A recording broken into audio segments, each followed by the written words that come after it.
locked in, biting wind. Hearts will never bleed, frozen and vanished out of greed. In their restless dreams, they try so hard to breathe. Pulses flutter and sting within this bleakness.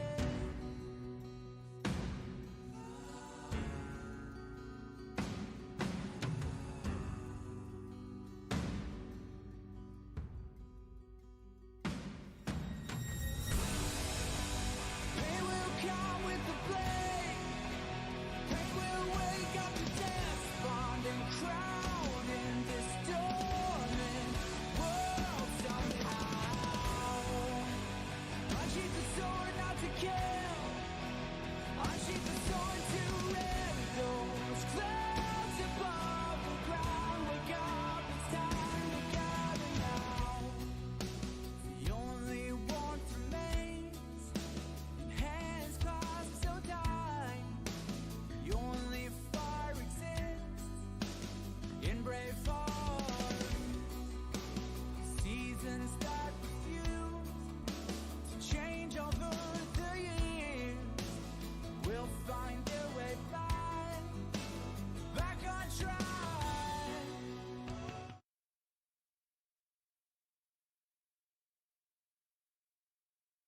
宇宙浩瀚无垠，智识包罗万象。在博识学会就有这样一位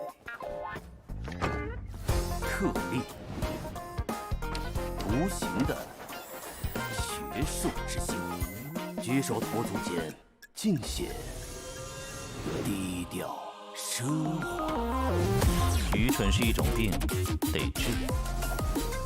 我是维里塔斯拉蒂奥，是学者，亦是老师。如果你的脑袋出现了愚钝的症状，也可以称呼我为真理医生。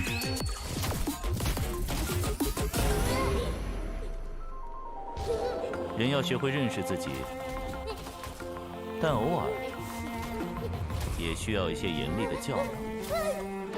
0分，0分，下一个。这就结束了吗？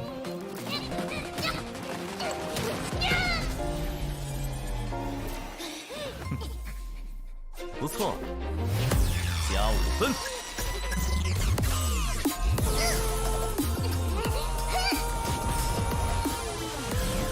选择和别人做同样的事，得到的往往不会是更好的结果。让我来考考你。切勿心急，想明白再做决定。计算之中的结果，以益智游戏的标准，还不错。biu biu 是我运营的产品，我想通过它和更多不懂分寸的人一起探索世界的边界。正是这些不懂分寸的人，也许他们不被理解，任性、固执，甚至疯狂。就是我。但如果没人去打破边界，谁又能玩透世界呢？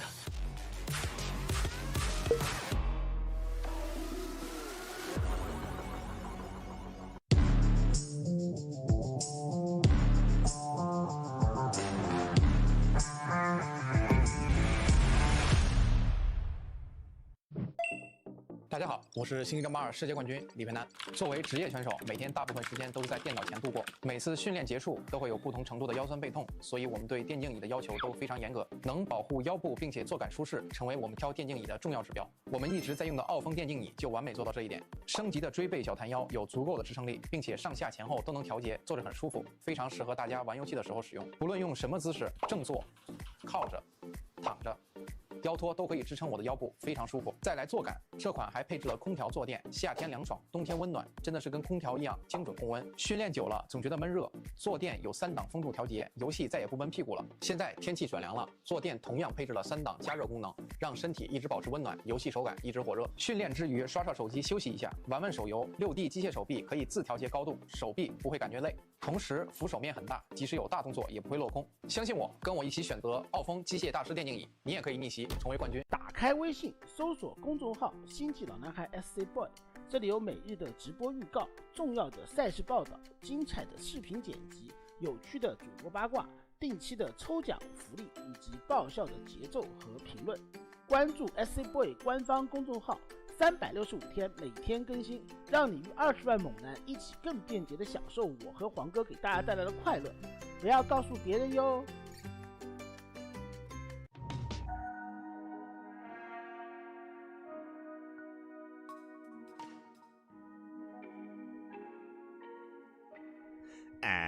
And welcome back, everyone. Welcome back to something very special here. Not just a day of Master Coliseum 7 Round 2. I mean, that's fine. That's a great backdrop. But for the first time in years, Papi, in years, I'm casting once again with the one, the only, the Rufio. Rufus. He's going to do his best to cast. If he falls asleep halfway through, there's not really much we can do about that. He's just doing his best. He's just a little guy. He's beautiful, Bobby. He's beautiful. And Asher, it's great to see you once again, Asher. It's been far too long. Far too long. I saw Masters Coliseum had some nice short days, some high quality games, and I'm like, oh yeah, I could do that. Yeah, I mean, yeah, only four matches, only 4 best of 3s. You know, it's like 2-hour, maybe 3-hour cast. To be fair, that's also because there's been a lot of like 2-0s. Like there haven't really been, this hasn't really been much back and forth here. And again, it's only best of 3s, so like really short series. There were some long games. I think I was watching, was it Dark vs. Cure a couple days ago? Yeah. Yes, Dark vs. Cure. Yeah. They had a pretty massive game. They were really going back and forth. Oh yeah. that was a beautiful series. We've had a lot of great matches here, and we're gonna have some more here tonight as well as we get ready to delve into quite some high quality gameplay here. We have Clem versus Shin, Firefly versus Rainer, Oliveira versus Bunny, and Max Pax versus Heaver. Yeah, great to have the TVZ first up because it's kind of been a question that's on everyone's lips at the moment, whether Clem is the best Terran in the world at the moment, whether he can keep up the kind of form that he's been in, especially against Zerg. And I think Ragnarok's going to be a pretty interesting test. 100%. I mean, Clem, he has been looking damn good. I think I want to say that Clem has like the best TVZ in the world. He's already tested himself earlier in this tournament. I don't know if you saw, but a couple of days ago, Clem, wait, am I mixing him up with something? No, I am mixing. Never mind. Just finish the thought. Who cares? Just go with it. Oh my god. I'll agree. He's been looking damn good, is what I meant to say. I mean, he's been bringing down players like Dark, on a regular in these online weekly tournaments. He's been bringing down players like Rainer, players like Cyril. Clem, he's a beast in this match. He's a beast. Yeah, definitely. He's kind of the pace setter at the moment in TVZ. He's showing that you don't really need to do anything weird with the Cyclones. There was a lot of people playing around with trying to mix Cyclones into the existing low ground racks builds, and Clem's kind of just gone back to 3cc builds. He's playing a lot of Liberator builds as well, and he's multitasking with the Liberator. I don't think anyone can keep up, really. Yeah, it's so difficult to keep up. Doesn't matter who you are. Clem puts the pressure on and does not stop. So this is going to be an interesting one. As you mentioned, Shin is more aggressive in the early game, in the early to mid game. But a couple of days ago, Shin, he went up against Björn in this very tournament. And they had a best of 3. It went all the way to the late game every single game. And Shin was able to actually flex his late game against Björn. I mean, I guess that's not Björn's like forte. It's not what he's known for, his late game TVZ. But Shin was able to look actually good against Björn. Yeah, I mean, Björn's TVZ late games, it's really not that bad. I mean, we had a good year or so when we were on the Data C map pool where it seemed like he and Dark were getting into 40-minute games pretty much every week. And Björn got some good practice in that time with his late game, but we are jumping straight on into it in the bottom right-hand corner here for Team Liquid with a little bit of a mustache going, a little bit of a grub on his upper lip. It is Clem. Let's go. He's growing up, Bob. He's growing up. He's not 16 anymore. He's like is he 20? I don't know. I think he might be older than that, actually. Oh my god. Yeah, I've noticed quite a few years have passed. Yeah. Clem, he's been growing a bit of a mustache. I don't know if you've seen Cyril recently. Cyril has been growing a bit of a beard, like under his chin. Like I've noticed some like sprinkles of like facial hair there. It's like, oh my god, it's crazy. Is everyone getting in on the dark bet? Yeah. We're just going to have all these gamers with their like patchy facial hair until one of them wins. And then he's going to stand up and instead of accepting the trophy, he's just going to shave and everyone's going to clap. Let's go. Oh my god. Like he's the chosen one. Oh my god. Feels Geralt, man. Feels But he was the chosen one. He was meant to be the one to lead the charge when it came to pro gamers with facial hair. And what happened? We don't know. We don't know. Geralt was the other way around. He was like Samson cutting his hair. He lost his power. Oh no. Feels bad, man. But it looks like there's a bit of a technical issue here, so we're just going to be resolving that. Then we're going to be diving right into game number 1. And yeah, I'm still really excited to see how this does play out. When it came to Shin versus Byun, a lot of those games actually went. Oh, never mind. As we're going right back into it, and in the top left-hand corner we have Shin for Mystery Gaming. Let's go. A little bit disappointed. You're saying Shin so naturally now. I'm still having to like double take and not say Ragnarok every time. I haven't casted him enough. I think it was like a couple of days ago, like maybe a week ago, I did accidentally say Ragnarok. Like it did happen. Like it still happens every now and then. And I don't even think about it. It just comes out. It just flourishes from my mouth. I don't know how. Don't know why. Does he feel different now? Is there anything about him? Like, do you have a different vibe about him now with the name change? Yeah, I do. It does feel like he's a little bit less creative and a little bit less crazy. Feels like he's he's reformed a little bit. It might be one of those things where I feel like that might have been the case already, but until the name change, we don't really believe it. True. Because he has been a top Zerg for a while now. He has been. And it's great to see him here once again. As we're getting into our openers, some pretty interesting openers at that. We've spoken about this before, but Clem is going for the low ground 2x Reaper, as he does like to sprinkle in. He's not like Byun, he doesn't rely on it, but every now and then he does kind of whip it out. Shin, meanwhile, he went for a 15-15. Yeah, so delaying that gas by quite a bit, and Clem, it's pretty interesting to see him using this 2-Rax quite a bit. I know he does do this in other matchups as well. Sometimes he's been playing around with it in TVP occasionally, but I'm always a little bit surprised to see him not use the 3-Rax as much as, say, Byun does, because I feel like they are players with very similar skill sets. 100%. I mean, he has such immaculate control, and give this man an abundance of Reapers and he can make some magic happen. But yeah, for now, it's just going to be 2-Rax Reaper. He does rock up with his Reaper himself. Queen should be on the horizon. Lings do move out. We have the second Reaper on the way. Does miss the Lings, and so far, no drones have gone down. Clutch micro out of Shin, keeping his drones alive. Yeah, a little bit interesting sending the Lings across the map. Not quite sure what that's meant to achieve, as they're not going to be able to get through that wall, but I suppose he can just keep coming back and check and see if there's add-ons, see if there's going to be more Reapers instead. Yeah, I agree. It's pretty risky. Like, I feel like you're going to need those Lings back at home. Like, in general, 15-15 defenses here are really clutch just because you're relying on Queens, and less so on Lings here. Link speed is also going to be delayed, so it's going to be that much more longer before you can shut down these Reapers. Oh, as Clem overextends. Yeah, one Reaper goes down, but Reaper for a Queen will take that trade any day. Pretty good grenades coming out, but it looks like he might be losing a second Reaper here. Oh my god, it's so close. He hugs, yet he does escape, barely with that second Reaper, and he only invested in 2, and he escapes again. Yeah, some nice micro here, and he is going to be going into a 3cc variation. Very Clem-like.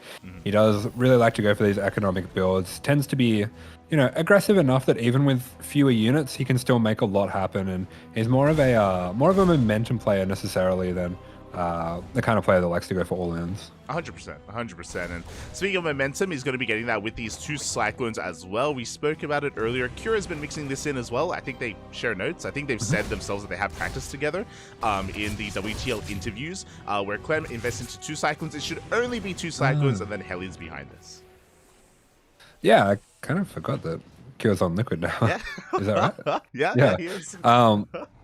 Yeah, that's kind of interesting as well, because Clem's always said Cure is his favorite player, and I've always noticed that Clem takes a lot of Cure's builds, so he must be pretty stoked to have direct contact with the man himself as well. 100%. It was so fascinating to hear their interview, because I feel like in current era, like, teams, they feel like labels. Like, sure, like, players are on teams, but do they really practice a lot together? Do they do a lot of customs together?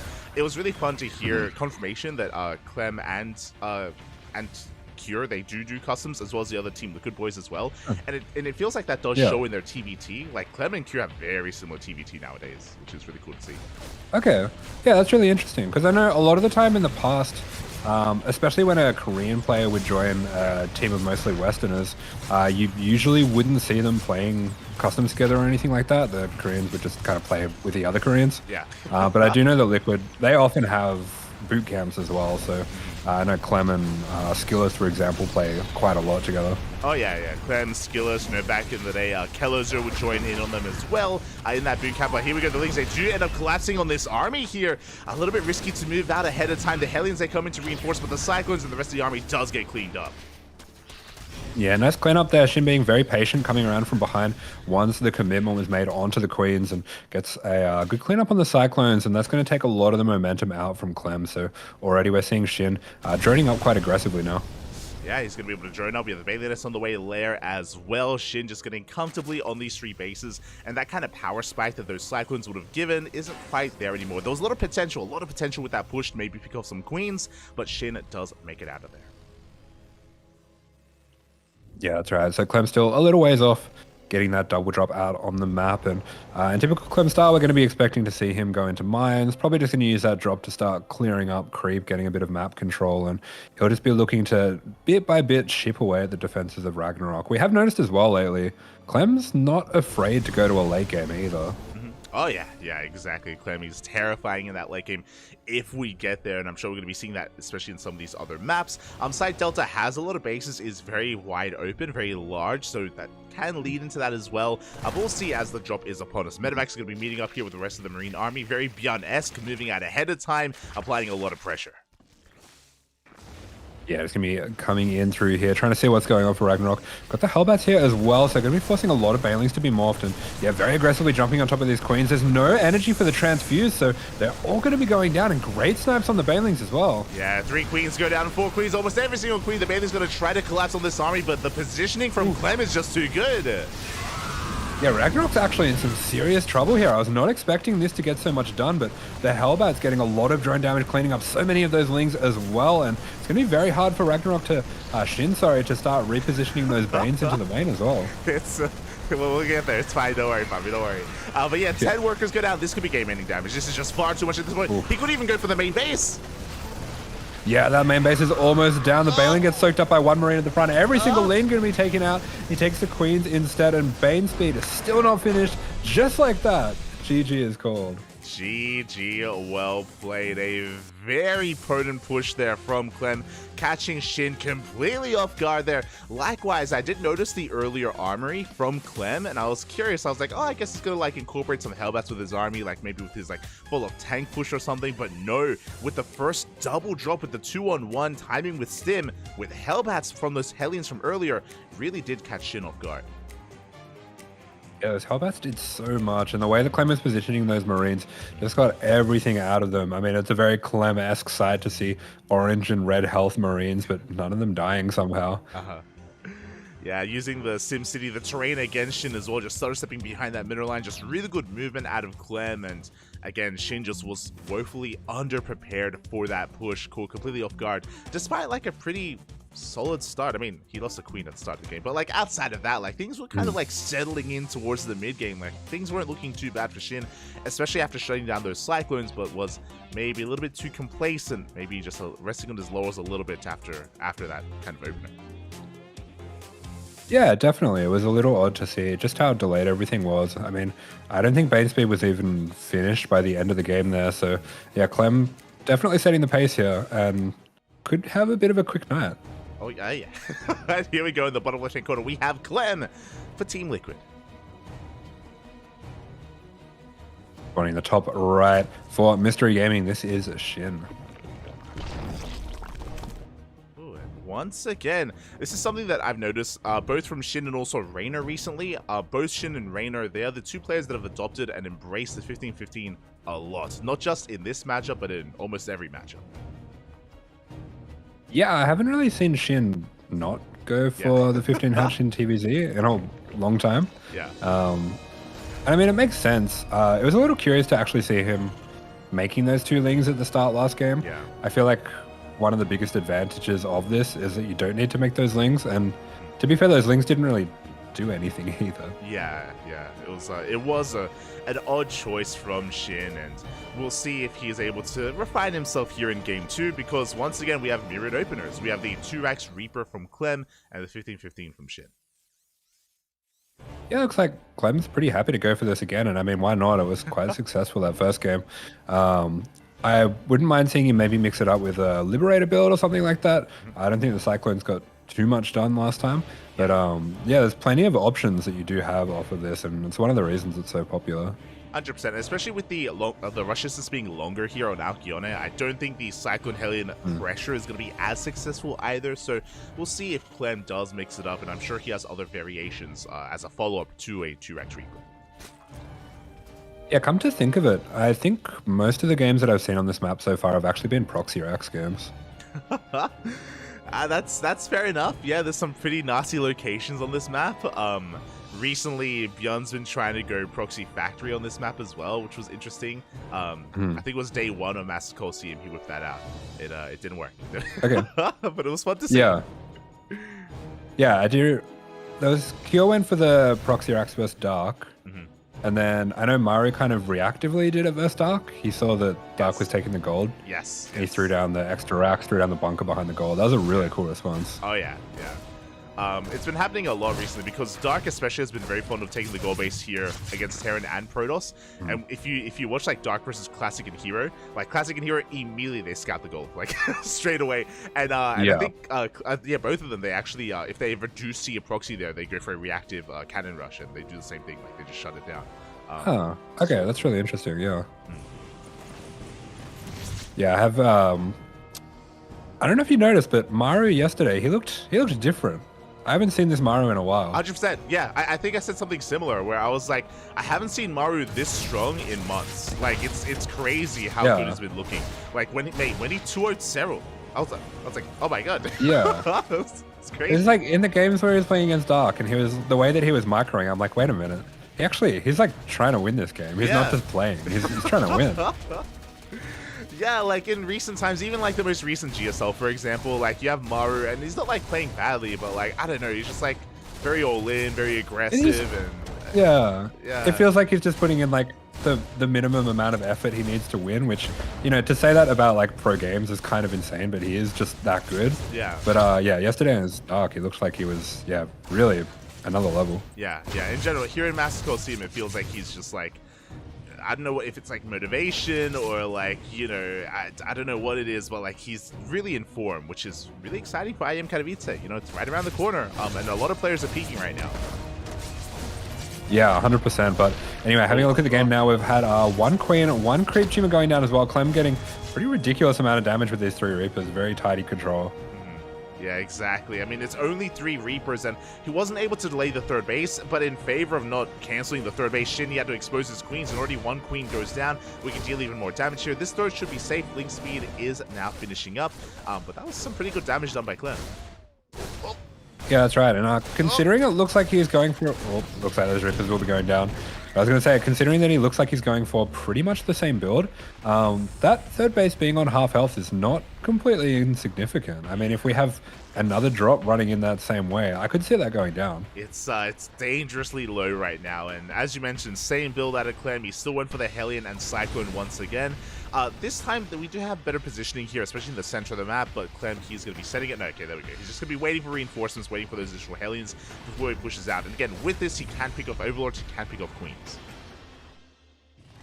Yeah, looks like he is going to be, as you're saying, a little bit more careful this time. Doesn't want to get surrounded by those lings. I mean, on this map as well as a few less escape paths. But yeah, Armory, as you're pointing out, looks like it's going to be an identical build. Nice scouting coming out from Shin with that ling. He'll be able to put together at least that it's a 2-on-1. Yeah, he's aware of some of what's going on. He does see the 3rd CC on location as well, but he doesn't get eyes on the armory, but he should be getting an inkling of this. Balioness is still on the way. He's amassing queens, he's amassing lings. Is it going to be enough though? Because Clem is pushing. This time he'll have Hellbats and those Cyclones. Yeah, this is I don't know if I'm just misremembering this last game, but this feels like it's hitting a lot earlier. I think he's done a slightly different variation here. Maybe cut a couple Hellions. And Ragnarok is really not prepared. His bait nest is not even finished yet. Yeah, exactly. As you mentioned, this is an earlier push, an earlier timing with only a handful of Hellbats, but he catches 2 queens already.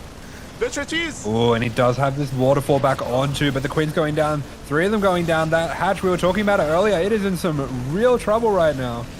Shin, he's in a lot of trouble in general here. The queens are pulling left, right. Baileys, they do finish up just in time. They will zone away the Marines, but we can just pick up and go into the main.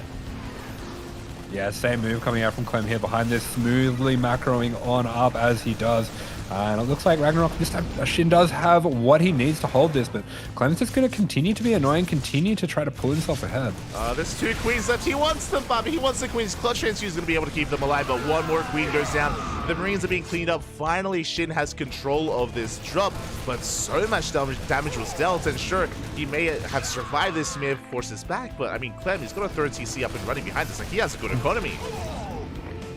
Yeah, very cute stuff out of Clem, actually using those queens to block out the lings as they were coming on in. But in the end, it does eventually get cleaned up. Those Marines, of course, without combat shields there, not able to take as many hits. But yeah, behind this, Clem is just happily macroing on up.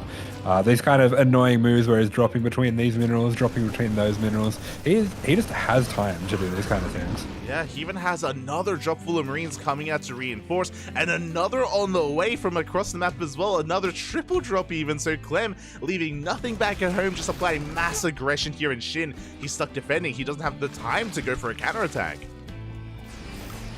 Yeah, Clem sees everything that's going on now. We have the mines here as well, so if Clem can make this chaotic, the possibility of Shin taking a massive mine shot and just losing the game on the spot just continues to go up and up. Yeah, exactly. And here we go. The Widowman's going to be burrowing. The Bailey's going to be waddling in as well. Can we get a connection on these Baileys? So far, not the best connections. Shin, he will force his back. Does get pushed back. Pretty good trade so far. Shin is holding on, but this is an incredible amount of pressure that Clem is putting on.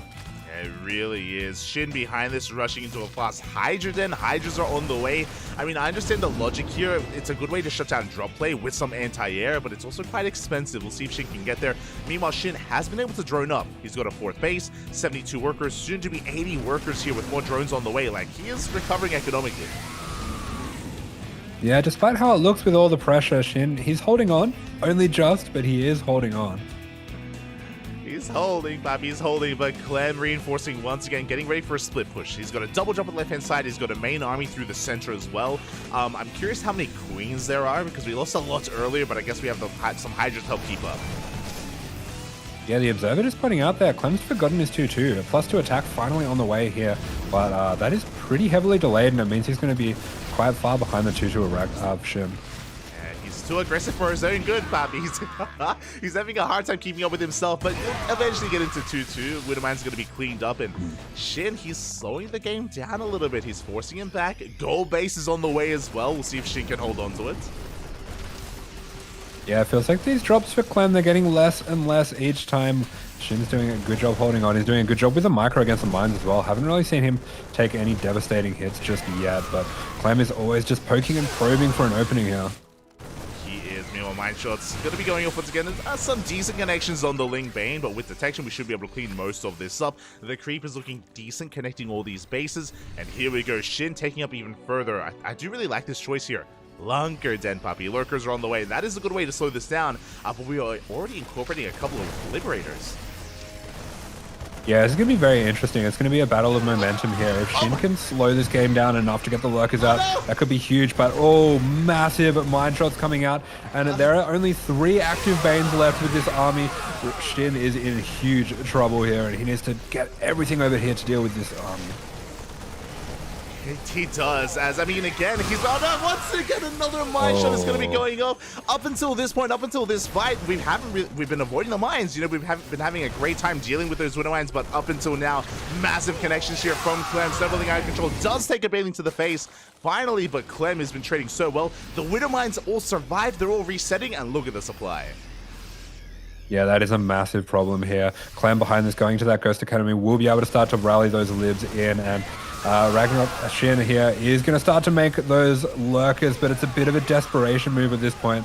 Probably just noticing that Clem doesn't really have that many Marauders, but it's not going to be too hard for Clem to start mixing in Marauders and Libs, and he should still have this one in the bag. Yeah, I mean, a couple of Lurkers, they have arrived, but there's only 3 Lurkers, soon to be 4 Lurkers, and we can just avoid them. We just avoid them at this point. We just rotate around and head towards the natural base, and Shin just unable to be in position in time, and they're so exposed. Yeah, one of those is going to be going down. We do have the Banes getting some slight connections here, but Clem at this point, he really does not care. He knows this game is pretty much his for the taking. Looks like it's going to be a very quick 2-0 for Clem here, and his TVZ looking as good as ever. Yeah, I mean, Shin was impressive. He was able to keep up. He was able to almost stabilize, getting up to 80 workers. And then the Widow Mines, Poppy. We had some insane connections. 3 back-to-back-to-back. Massive connections on the Ling Bane, and Shin just could not recover from there. Was not able to stabilize. Now he's barely holding on, but Clem is not slowing down. Yeah, Shin at this point basically trying to keep Clem out of his natural, not exactly where you want to be at this stage of the game. You would hope to be having creep most of the way across the map, have the Terran push back, have those lurkers starting to set up attacks, but yeah, Clem is just all over him at this point. This base going to be going down, just ignoring the lurker that's defending it. It just can't do enough on its own, Papi. GG gets called, and Clem will take the game and the series 2-0. GG. TVZ. Looking a bit unwinnable, hey? True. Unwinnable, Papi. Unwinnable. I mean, a really strong performance here out of Clem. Looking damn good. As we mentioned, arguably the best TVZ in the world right now. I say arguably because, I mean, again, Maru has been looking good recently as well. Mate, right now, it's the era of the Terran, all right? The Terrans are rising up all over the place. Clem, Maru, Cure, they're all looking hot right now, and I mean, even in this tournament leading into IM Katowice, they're looking damn good. It's impressive. Yeah, I mean, Mario, he heard the whispers on the air that Clem is the best TVZ player in the world, and he took that personally, and he's started practicing. You know, it's been probably about 8 years for him since last time he practiced, but he thought, you know, get a little bit in there. Yeah, he's actually, you know, putting in the hours, and it's looking to pay off. Regardless, GG, that's our first best of 3 in the bag. We have another up ahead of us, and Papi, I can't believe my eyes. Have you been seeing Firefly recently? Not really, actually. I know he had an amazing 2023, but I'm not really sure what kind of form he's in now. Mate, he is looking good right now. I mean, let me just quickly check his matches when it comes to recent results here. Okay, so recently, and when I say recently, I mean a couple of days ago, Firefly, he was able to take down Skillus 2-0. He took down Bunny earlier, I think 2-0 as well in this tournament. Earlier, he was able to bring down players like, I want to say some big names. He went to the ace match against MaxPax in a best of 5, went all the way to game 5 against MaxPax, which was beautiful a couple of weeks ago in ESL Open Cup Americas. And yeah, he 2-0'd Creator during the IM qualifiers. He 3-1'd Rex. Like, he's looking good. He's looking good. Okay. I mean, 2-1 versus Bunny. 2-0 versus Bunny. That's very impressive. Shows he's in good form at the moment. Shows that, you know, Reddit, you need to calm down a little bit. PVT, it's going to be all right. You can still win. Can still win, Papi can still win, and yeah, we'll see how Firefly can perform here, because he's up against a big name, right? He's up, as amazing as he looks against some of these other players, Raynor is still one of the best Zerg players in the world. I want to believe Firefly can make a series out of this, you know, maybe I'm a little bit biased, I'm a big Firefly fan, but I want to believe. Yeah, I mean, I feel like we've seen this matchup in WTL actually look quite close before. Firefly's PVZ is really interesting because it's not that far off just a totally standard game, but sometimes he just kind of switches it on 3 or 4 bases and hits these massive timings that happen at these kind of offbeat times, especially for the EU players who are not really used to the exact kind of timings that he plays around. Oh yeah, like Firefly is terrifying. He can just be like everything can look normal, and then bam, you know, he's in your face with like 4 Archons and like a mass amount of charge dots, and it's over. He's a kind of a tricky player that we do have to keep our eye on, and Raynor has to take him seriously. If he doesn't, then things can look south quite quickly for him. Have you seen Raynor recently, by the way? Have you? Yes. We posted a photo of him in the Oz chat. Uh-huh.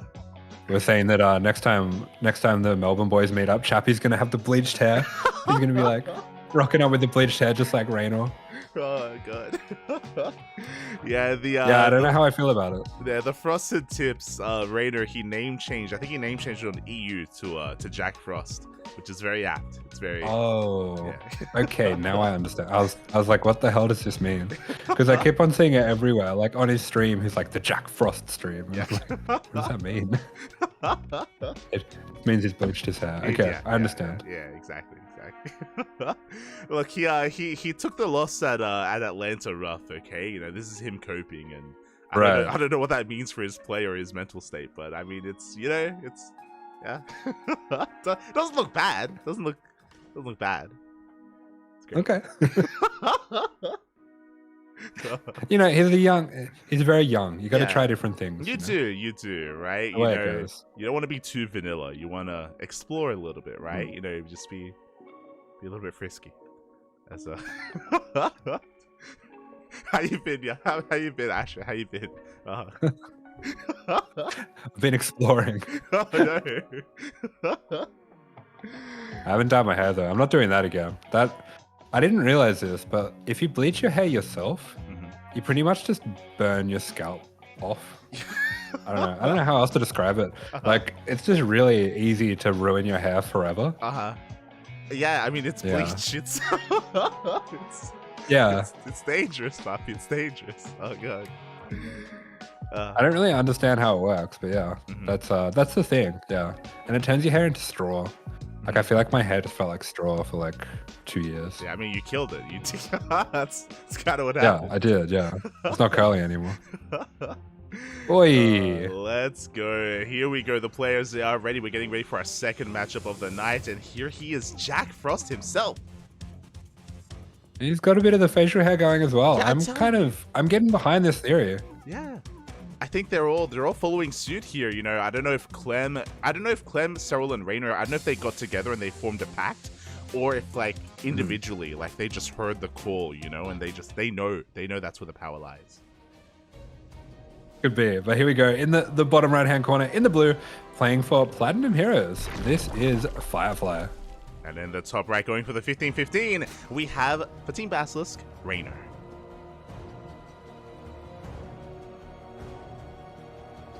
Okay, now I am totally out of the loop for ZVP meta at the moment. What are Zergs doing at the moment in this matchup? Oh, they're dying. Okay. It's been pretty. Anything else? It's been pretty similar to what was the meta in the previous patch. To be honest, like we have seen, Protoss players have had a little bit more variety and variation. We've been seeing kind of the rise of like Void Ray openers and Void Ray follow-ups as well. You know, mixing in Glaive Adepts, mixing in Dark Templar. Okay. So there's been a lot of variety here when it comes to Protoss-based openers. From the side of Zerg, Hydra play has died down. Like there was like a period at the start of the patch where like Ling Bane or Ling Hydra was like spiking up in popularity, and that's kind of fallen by the wayside. Okay, yeah, because I guess before we were seeing a lot of kind of Ling Bane, Rav Roach playing around big Baneling timings, but I was kind of curious to see. I feel like that kind of playstyle exactly is maybe not as good anymore, just because Colossus timings, I feel like, have just become that much stronger with the Bane nerfs. Oh yeah, but I don't know. Have you been seeing less of that, or? Yeah, I've been seeing more +1 range instead of +1 melee. I've been seeing a little more Roach heavy styles, especially on some of these smaller maps. And there's like a lot of maps here are actually really good for like all-ins, like Roach Queen all-ins, and we've been seeing a lot of that, like on Oceanborn, Golden Aura, Hard Lead as well. I feel like those three maps specifically, like we've seen even players like Raynor, you know, at a moment's notice, Raynor, Cyril, even Dark, they would just like, you know, make it some Dropper Lords or Waddle the Queens and just go all in and break the third base. It's been, it's been quite common. Yeah, I could see even on a map like this, it could be quite good just because you can separate the natural from the third quite easily. But yeah, Firefly going to be going for the Stargate. I feel like that is generally his MO. Raynor as well, I did see before, I don't think he's allowed to switch races. I think he wanted to play He wanted to play Protoss one of the games against Cyril. I don't know if it was a map specific thing, but he's not allowed. He has to play Zerg the whole tournament. Yeah. He has to commit, Bob. He has to commit. Can't flirt around with the Protoss race. Okay. You know, you have to. Otherwise, just switch to Protoss, man. You know, just go all the way. True. Yeah. Yeah. Not a bad idea. But here we go. Firefly going to be getting in here. Actually, no Queen in the main right now, but some very cute Lingam micro coming out from Reyna is going to be pushing that Adept away, at least for the moment. But all these drones are in a bit of trouble now. In a bit of trouble with the Lings. They do rock up. Second Adept is going to be threading that main base. It was a Stargate opener at a Firefly. It is not going to be a Void Ray. It's going to be an Oracle first. And the Adepts, they do meet up here. The natural drone's going to be going down. Yeah, it feels like this is actually getting quite a bit of damage. Small misclick coming out from Firefly there. Does unfortunately miss out on getting one of these drones, but cute little trick there. He's going to take out the shot with the Spore trick, and he probably needs those Spores pretty soon as well, because Oracle's on the way. Yeah, really nice micro out of Reyna, minimizing his losses, but there was a lot of lost mining time, and as you mentioned, it could have been a lot worse. There was a bit of misfiring there by Firefly, attacking some of the other workers instead of the weakened ones. So Reyna, he does come out alive, does come out with most of his drones, and now he has to defend against the Oracles. It kind of looks like it should have been a bit worse, but either way, Oracle's coming out. We are going to be getting those first few Spores going down. Firefly not quite pulling the trigger yet, but yeah, you can see the Zergs, they've kind of maxed out the potential of just how greedy they can be against this opening. I feel like we've seen two Adept harass into the first Oracle harass. I mean, probably for a year and a half, 2 years now. Yeah. I feel like Zergs have found every corner they can cut now. It's been years, Pappy. It's been years, and it keeps on going. We'll see if Firefly can find some damage there, because now we have 2 Oracles threatening the main base, and of course, one-shot workers. There are 3 Queens in position, and Reyna will not allow these Oracles to get into the main base. Behind this, we have our tech of choice from Firefly, Twilight Council, and Forge. Yeah, hull damage going down on that Oracle with no drones killed, so Reyna with a almost flawless opening so far, and Firefly really struggling to get anything going. Yeah, he's still looking for damage. He does dip into the natural, but there's a Queen, there's a Spore in position. Good pull away by Reyna as well, ahead of time pulling those drones to that mineral patch, and again, still no damage. Oh, the Oracles, they have to be careful. They still have value, and at least they're still alive, but they haven't killed any drones. Yeah, they're going to pick away at some of those Lings there, but the Queen movement from Reyna so far just a little bit too good. He also hasn't been too greedy with skipping those Spores, so everything is well covered. And yeah, Firefly lost so much health on these Oracles. That's going to hurt a lot. It really is. So he has to retreat from here. He won't be able to find too much more economic damage, and he's working towards Blink and +1. There's no charge variation, not this time, and we'll see how hard Firefly commits here. We'll see if he takes a more defensive approach or something more aggressive. Yeah, things looking pretty good for Reyna so far. We do have a couple of sentries. Reyna scouts that almost immediately as well. A lot of sentries coming out here, so potentially some aggression. Maybe a robo-based all-in coming up. Yeah, we have 2 more gates on the way here. We're going to be walling off that natural base, so a solid defensive line. That robo, I'm curious if we're going to be seeing something like Immortal Production. We throw down additional gateways. I believe this is going to be 8 gates in total here for Firefly. Yeah, looks like Firefly wants to commit here on 3 bases. Definitely looking like he's working his way up into a 3-base timing in the next minute or 2. Yep, there it is. War Prism is on the way. +1 is about to finish up. Blink alongside it, and we should be pushing on 3 bases, as you mentioned. But now, because of the sentries, of course, have been scouted, Reyna is aware he's already producing roaches. He is not over-droning.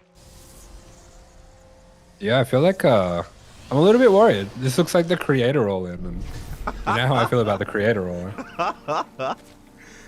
He's you know, I know you haven't been around for a while, but he has done it already, like this year. It's Oh man.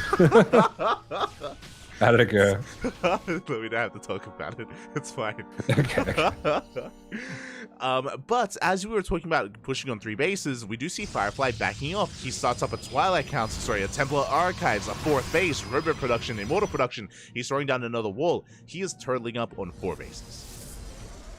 Yeah, getting all set up, but at the same time, Reyna already going into his hive very early to be already getting that hive set up, and we see Hydrogen going down as well, so potential for some early lurkers here. Yeah, exactly. So Raynor, he has correctly identified how passive and defensive Firefly is being, and as a result, we can rush into lurker tech. That's the goal here. That's the correct move out of Raynor. Once we get into lurkers, that's going to force a Skytoss transition, or Firefly is going to have to commit to a ground-based army instead, which can be very difficult against lurkers. Yeah, Raynor really looks like he is all over this, and he is just picking up everything Firefly is putting down. The second that fourth gets started, he drones up, and before that, he has so many units ready for whatever might be coming his way. It is in fact going to be Immortals, it's going to be Storm as well, but I feel like if Raynor commits very hard on the Roaches and is not really relying on Ling Bane too much, I don't see what the Storm is going to achieve for Firefly. Yeah, exactly. Like, Storm could be okay to zone. We could even try to be creative and go for a Storm drop even. And it will keep Firefly safe. It will keep him alive. That is true. But, I mean, he won't really have as much pushing power here. We do need more Immortals if we want to try to break the Lurkers before they can really build up. I did see that game recently. I can't remember who it was, but there was a PvP Storm drop. I feel like maybe it was Australia. I think it was Australia. Yeah. It was crazy. I've never seen that before.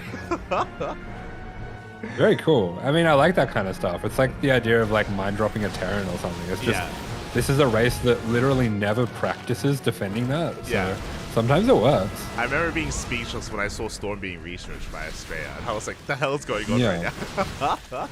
But it was beautiful. It's beautiful nonetheless. And here we go. We are going to be pushing on the right-hand side. Lurkers are still on the way. They're not ready yet. Yeah, Lex not ready. This is a good window that Firefly's found. We talked about it before. Sometimes he just finds these very off windows where you would not expect it. It kind of looks like he was transitioning out of the 3-base timing, but he's found something quite nice here, and using those force fields as well just to limit what can be going on here. But wow, quick yoinks as soon as those lurkers are finished. 2 Immortals go down, and that's so much firepower down the drain. Exactly. Without those Immortals, we can't really break a defensive line of lurkers, so Firefly is going to have to back off. He did trade relatively well. The Zealot Rumbai gets cleaned up, and from here, I don't know how much more staying power we really have. Another Zealot Rumbai is being set up, and we are clearing up as much creep as we can, but these High Templar are being exposed. Yeah, Firefly also does not believe in this, and he's going straight into a Stargate transition, throwing down that fleet beacon as well, so he's going to have 3 Stargate, potentially going into carriers. It's a really good transition against the lurkers, but he has to survive. He does have to survive here, and he does get caught out. Lurker Spine Shot's going to be going off. There's only 1 High Templar left. We do remove the shields on that Immortal. That High Templar goes down. We catch the Archon, and it looks like Raynor, he can collapse on this army. Another big yoink, and every high-tech unit has gone down. Yeah, a bit of a misclick there as well. Firefly clicking on the rocks by mistake when he was getting out of there. It looks like this little Zealot Rumbai is going to buy him enough time to try to shore up his defenses at home, but I'm still not feeling that confident. I think if Raynor really just sends it right now, there's not going to be enough coming out of the Stargate in time. Exactly, especially after resetting the Archons, the High Templar, and the Immortals. Right now, Firefly is so vulnerable. He's very vulnerable to an attack, to a push. Raynor, he is going for it. At least it looks to be the case with this Nidus Worm. Yeah, Raynor's been watching a bit of Dark, I think. We've got a Dropper Load coming and Nidus Worm coming as well. So Raynor going to be doing his best Dark impression and just causing absolute chaos in the mid-game here. Here we go. So we have a Lurker drop on the right-hand side. We have potential Nidus to support it as well. We have the main push coming in towards that 4th or towards the 3rd base. We'll see if Firefly can hold on. He has a good defensive position, and he does have a couple of High Templar. A lot of Storms are available. Yeah, that's right. And it's not actually a huge amount of units here by Raynor, so he does have to be careful. It looks like he's trying to at least get a reaction there out of Firefly and get a read on what's going on. And yeah, straight away, double Spire goes down in reaction to the Tempest. He wants to catch up on air upgrades. Yeah, this may have been a bit of a misstep from Firefly revealing this Tempest ahead of time. Raynor didn't have vision of the main base. He didn't know of the transition that was coming out, and now it has been revealed. So Raynor is responding, respecting it quite a bit. Tempests are going to be going ham here on those Lurkers. Yeah, I like this. It's got a good combination going with the Storm and the Tempest and the Revelade, but at the same time, we do have Raynor taking out a base down to the south here, trying to trade out these Roaches as efficiently as he can. Exactly, and he does deny that 5th base, so still no 5th from his opponent. Lurkers, they get into the main, they get towards that natural base as well. We have the Nidus to support. Yeah, this is going to be so annoying to deal with. Firefly having to rely on oracles to clean this up as well as those cannons, and he just doesn't really have what he needs in position here, and this is going to buy Raynor so much time. It really is. Meanwhile, at the same time, we do see Raynor diving on top of the Gateway Army. We do have some Lurkers coming in to reinforce, diving into the main base. There are some Tempests to defend. We do see Firefly taking an okay trade, but he has no detection. The Lurkers are breaking through on the front lines as well. Yeah, these Lurkers are really pulling Firefly apart. They're causing too much chaos, and Firefly, he is having trouble keeping up, of course, with the movement of Raynor here, and this is something that, yeah, Dark is so excellent at, but, I mean, Raynor definitely fast enough to do the same sort of thing. Yeah, exactly, and 15 workers have gone down in this aggression. Firefly, he survives, but his 5th base was denied. His economy has been crippled, and Raynor is transitioning into a mass amount of Corruptors. 15 on the way. Yeah, I think the most important thing here is Raynor was kind of behind in the back and forth when it came to the tech. It was Firefly choosing a new tech, Raynor throwing down the response to that tech, Firefly choosing another new tech. It felt like Firefly had the momentum up until this point, but Raynor, with that move with the Nidus, now it kind of feels like the ball's in his court. Exactly, and he's ready for what comes next. Sure, there are carriers on the way, but he already has plenty of those Corruptors. 1-1 on the way for the Corruptors as well, and Firefly is contained. He just cannot. He needs to expand, but he just can't. Yeah, this is a really big problem for Firefly. He is going to struggle here to pick up a 5th base, and he kind of needs it at this point. He really does, and I mean, he's still refining his army. Both players are maxed out, that is true, but we'll see how the players can actually use these maxed out armies. A nice positioning with the carriers. We just shut down one of those Nidus Worms. Corruptors are sharking around, but they run into the Blink Stalkers instead. So far, good movement, or kind of good moments here for Firefly, but can he hold on to that base? Can he hold on to this would-be 5th? Yeah, I mean, honestly, Raynor doesn't have to commit until Firefly starts going for that 5th. We do see him trying as much as he can just to keep refining that army, so I think he's deliberately trying to get rid of some of these Lings. He already got rid of most of the Roaches as well. Did get rid of most of the Roaches. We have more Lurkers on the way. I'm loving the double expand here from Firefly. We'll see if he can hold on to one. He just needs one of these bases to survive here, and we'll see if he can even get both, as well as we have a Nidus Worm on the way. Raynor, his main army, is going to be pushing over towards the left-hand side. He does have eyes on all these Stalkers. The Mothership. Yeah, some of these Stalkers going down, and there we go. There's going to be a commitment here on the Mothership and at the Tempest, but looks like he is just going to back off for now. He's not quite making it happen yet. Yeah, he did get the Mothership, -300, but if you saw, he lost his Vipers. He lost his Vipers in the process, so not the cleanest of trades from Raynor. He's going to have to replace that, going to have to rebuild here as Firefly. He is so far holding onto his bases. We'll see if he can get them up and running, because Raynor, he's hunting for more Tempests, hunting for more carriers. Yes, it's a very complicated game these two have going. Such disparate groups of units, and I was thinking Raynor's army looks really weird. Like, he has a bunch of Lurkers, he has a bunch of Hydras, and he has a bunch of Corruptors as well, but looking at the army of Firefly, it kind of matches it. Yeah. It's a bit weird.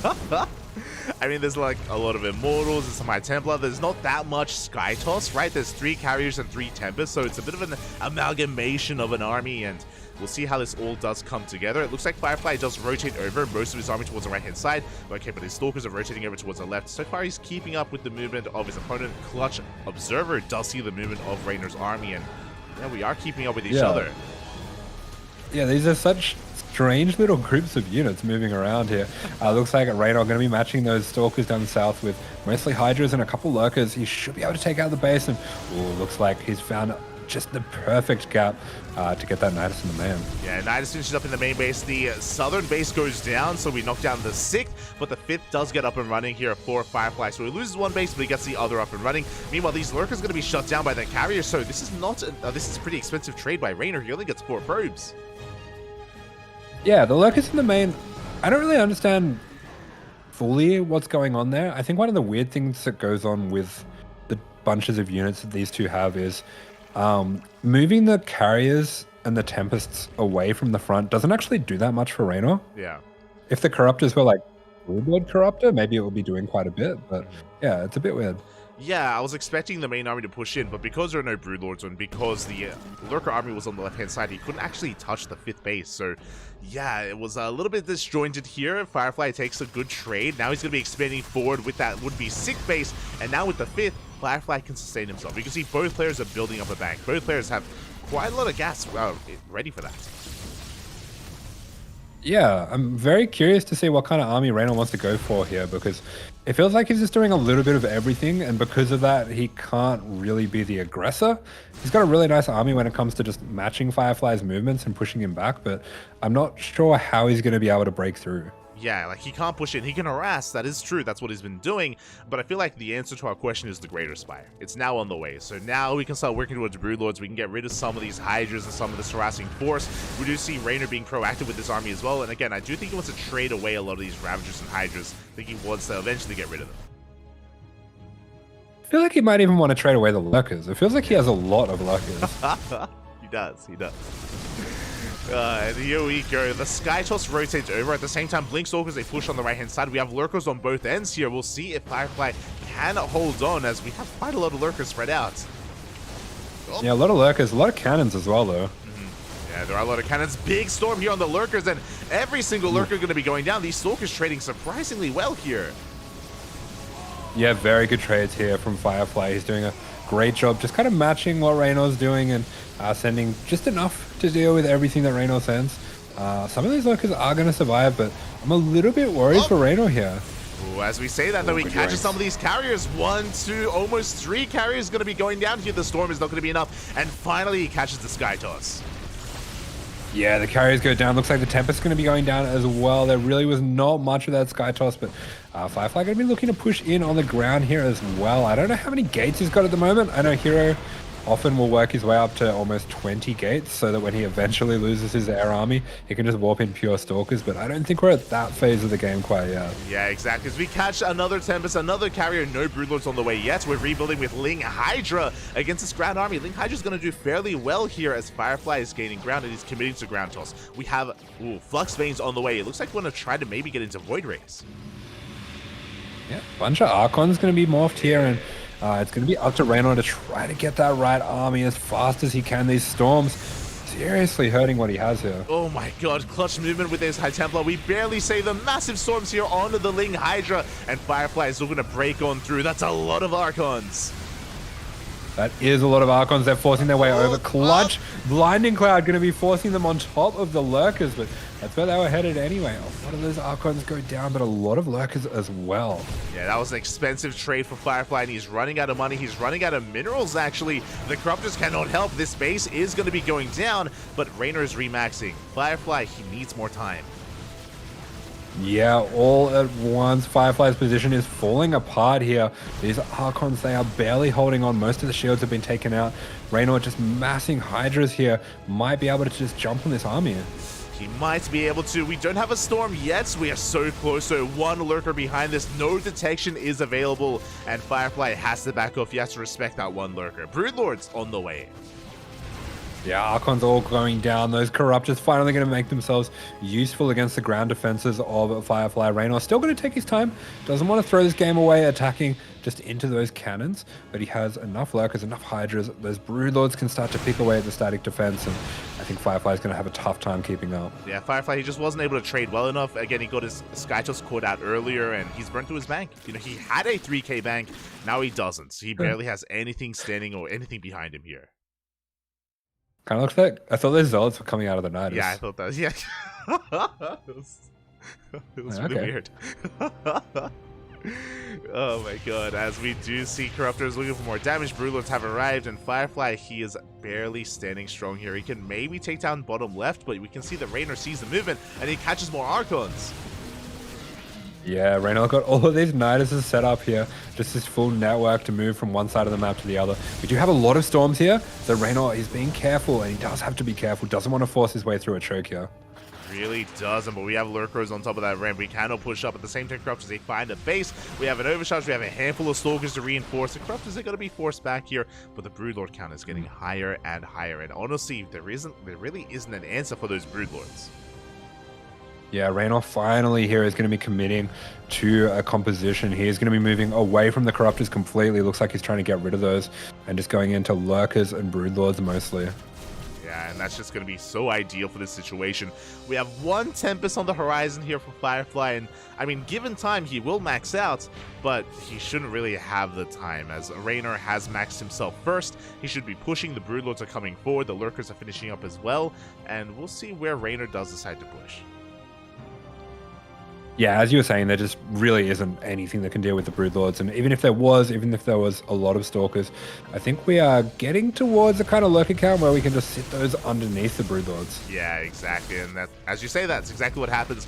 Lurkers, they push forward. The Broodlords, they force back the ground army as well. We have one Tempest to support this. And I mean, there's no anti-air, so I guess the Tempest will kill this eventually. But we are breaking the northern base. 16 probes go down, and this Nexus is going to go down as well. Both of them will.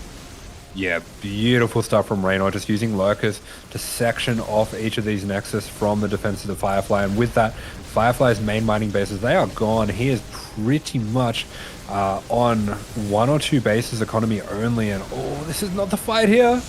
He goes for the dive on top of the Lurkers, going to take massive spine shots to the face. The massive Storm Zone will take down all the Lurkers. He can get on top of some of these Broodlords. Maybe the best fight we can hope for, but we're losing everything. Like the entire Protoss army, it's evaporating. Yeah, he had to go for it. He had to commit. He needed this base so very badly, but it just doesn't work out. Raynor still with plenty of army on the right-hand side, and it took him a while, but it looks like he has done it. He has. I mean, props here to Firefly for forcing the late game, and he had his own moments in this game as well, but did have a rocky start, and it did feel like Raider wasn't really in any much danger until much later, until we actually had that kind of ground toss army that was breaking through. Up until that point, Raynor, like, he was happily mining. He wasn't really touched economically this game. Yeah, and even in terms of army, he didn't really fully commit in any particular direction. He just kind of had enough to defend whatever Firefly might have sent to him, and he was happy to just kind of sit back and wait to see what Firefly's move would be. Exactly, and he was able to pull it off here. This is the final stand, the final push of Firefly. He has a handful of gateway units here. He has one Immortal as well, but we have a surround of Lurkers from every single angle. GG gets called, and Raynor will take game number 1. Oh my god. GG, nice stuff coming out from Raynor there, but definitely had to work for it. I mean, Firefly, I feel like if he got into a good position from the early game, I could definitely see him taking a match back. I could definitely see it as well. Like I said it before, I want to see an ace match. I want this to go the distance. I want it back and forth, but it's going to be on Firefly to make that happen. And I do think that a lot of this did come down to the early game as well. Remember, like Firefly, it did feel like he was building up towards a 3-base push, and once he realized that Raynor was ready for it, he kind of pivoted away. He had to take a 4th base. It was delayed, and he had a bit of a rockier start. Getting into the more mid to late game, and even his transition to Skytoss, if you remember, he pushed on the right hand side and he lost all his Archons, the Immortals, the High Templar. Like a lot of like the sting was taken out of him, and yeah, he had a hard time getting to that point.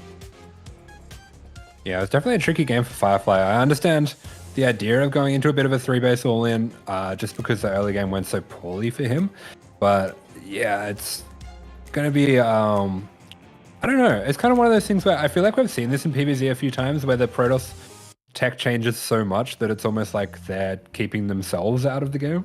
Yeah, it hurts more than it helps sometimes, and it's kind of what we were seeing here. But now we're going to be getting into our next game. We're going to be getting into game number 2, and spawning in the top left-hand corner, we have Firefly for the Platinum Heroes. Bottom right-hand corner for Basilisk, this is Raynor. You know, when the light catches scientist. he does have that vibe, especially like the light caught him earlier when we got the zoom, when we got the winner shot. We saw he's getting quite scruffy actually. Like I didn't realize just how much he was committed to the beer. He's working on it. I thought you were going into when the light catches eye.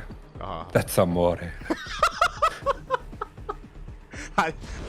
It felt like time stopped and I was just lost in it, Papi. I couldn't look away. It's beautiful. I can't either. I still don't know how I feel about the frosted tips. I don't know. You know what? Are you gonna frost? Are you gonna frost your tips? Oh hell no. Maybe he'll get bored of it and he'll do a color. I want him to do the whole like what's the Ramona flowers from Scott Pilgrim? Just like a different color each tournament. He just rocks up with like new hair for each tournament. Yeah, that's what I was kind of expecting, right? Because usually when you bleach your hair, it's so you can color it later, right? Like I mean, that's like the advantage of it. So you can go wild, you can go crazy, you can go like bright, like green or like pink or like whatever, you know. Like You could go that 10 gamma green in Yeah. StarCraft. Could turn your head into a baneling. Yeah, exactly. Well, pretty much, yeah. I want to see that now. It's gonna be beautiful. It's a good bit, actually. I like that. Do the hair green and just kind of like roll into a ball. Oh my god. Just run at people at events. We'll see. I hope that Raynor does spice it up or does make something happen with that hair. Regardless, we're getting into game 2 and so far everything looking normal so far. Standard builds, man. Standard build. Yeah, Raynor didn't actually go for the 15 hatch this time, but I don't think Firefly went for the block anyway, so it doesn't matter too much. I think Raynor is too afraid of anything that Firefly is going to be sending his way at this point. Especially on hardled, we are able to just get our natural base where we want it to be. Third base is going to be on the way. Now, the rush distance by ground is very short on this map. This is kind of like the new... I'll be honest. I've been having a really hard time remembering the names of the maps of the last map. Yeah. It's like last I know the week. map you mean. Yeah, last week I was like, oh, this reminds me of... And I had a really hard time remembering Neo Humanity. I was like, what is the map? Like, what? It hasn't even been that long, but it's just wiped from my memory. It's crazy. Dragon Scales. Yeah, that's it. Yeah. It's kind of like that. Yeah. I sometimes forget it's not Dragon Scales when I'm playing on it. I'm just like, this just plays exactly the same. It is. It's just like a very slightly larger Dragon Scales.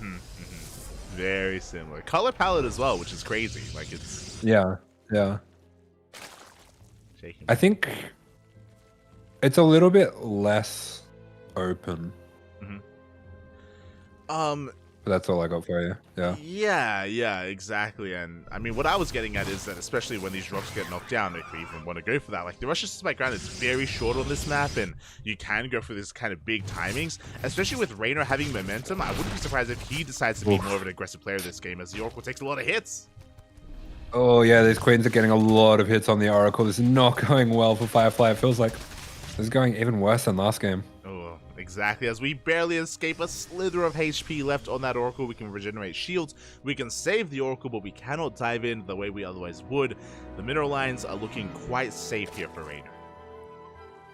Yeah, Raynor's gotten away with being pretty skimp on those spores as well, so things not looking that great for Firefly so far. He just hasn't been able to get that much traction with the Oracles, and Raynor's been so aggressive with pushing them back. Oh, as we finally catch a couple of workers, one drone goes down, a second worker as well here at the third base. The spore just wasn't done in time. The queens were out of position.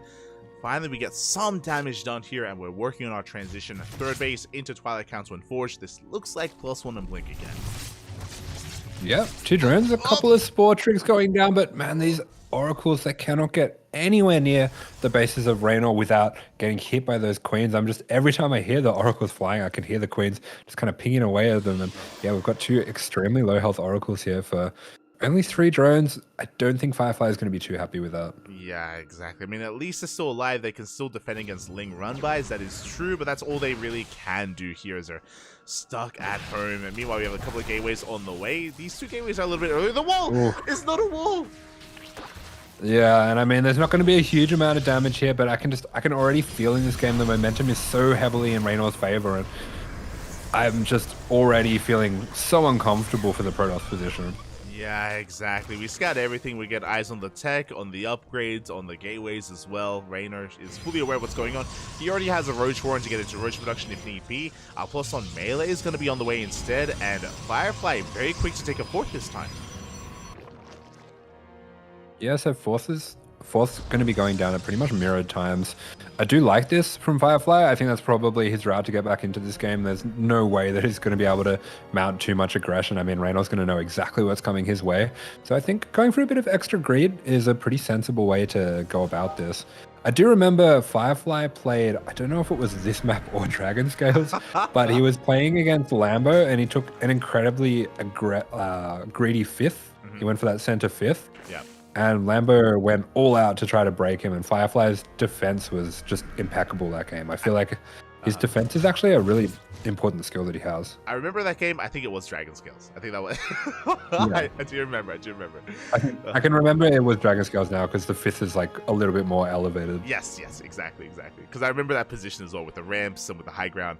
But yeah, from here, really greedy stuff here out of Firefly because he didn't just take his 4th base.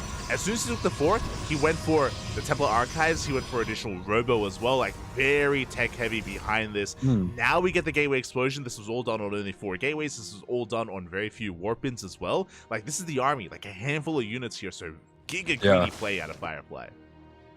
Yeah, this is really cool from Firefly. I like this a lot. He's kind of recognizing that Raynor doesn't want to be the one to push the action early. He's so confident in his responses, in his late game. He wants to take Firefly into these deeper waters. So Firefly says, yeah, you know, if you want to wait to see what I'm going to do, if you want to wait for me to reveal my hand, if you're not being proactive, I'm just going to take everything. And if you don't catch on to that in the next couple of minutes, I'm going to be ahead. Yeah, this is going to be scary. Like, up until now, Firefly was at 28 army supply, barely anything. And now he has his gateways up and running. Now he has his Storm on the way. He's teching up. This is all going to come to fruition in a couple of moments. As I say that, Raynor also is amassing Ling and Roach. He wants to be the aggressor as well. He's pushing towards the 4th. Yeah, a lot of units coming out here. I am a little bit worried about the Roaches in particular. I think Firefly, with some good Storms, he should be fine with the Ling Bane, but I'm a little bit worried if Raynor makes a very large amount of Roaches. Well, I'm worried as well, as a couple of Stalkers going to be going down. 2 Stalkers do fall, so decent pickoffs there, but a lot of Lings did go down as well. Storm is done. Now Firefly can start pushing in, can start pushing back a lot of this creep, even getting on top of the Queens. But the Lings... Oh, big storms coming down. Beautiful splits coming out from Raynor. Actually manages to dodge quite a lot of the damage there, and he's just all over Firefly. So many Stalkers melting immediately, and this might just be it. Yeah, that was a massive surround. That was a pretty rough engage from Firefly, losing every single High Templar, losing every single Archon as well. He had potential with this playstyle, with how greedy he was, but suddenly the wind gets taken out of his sails.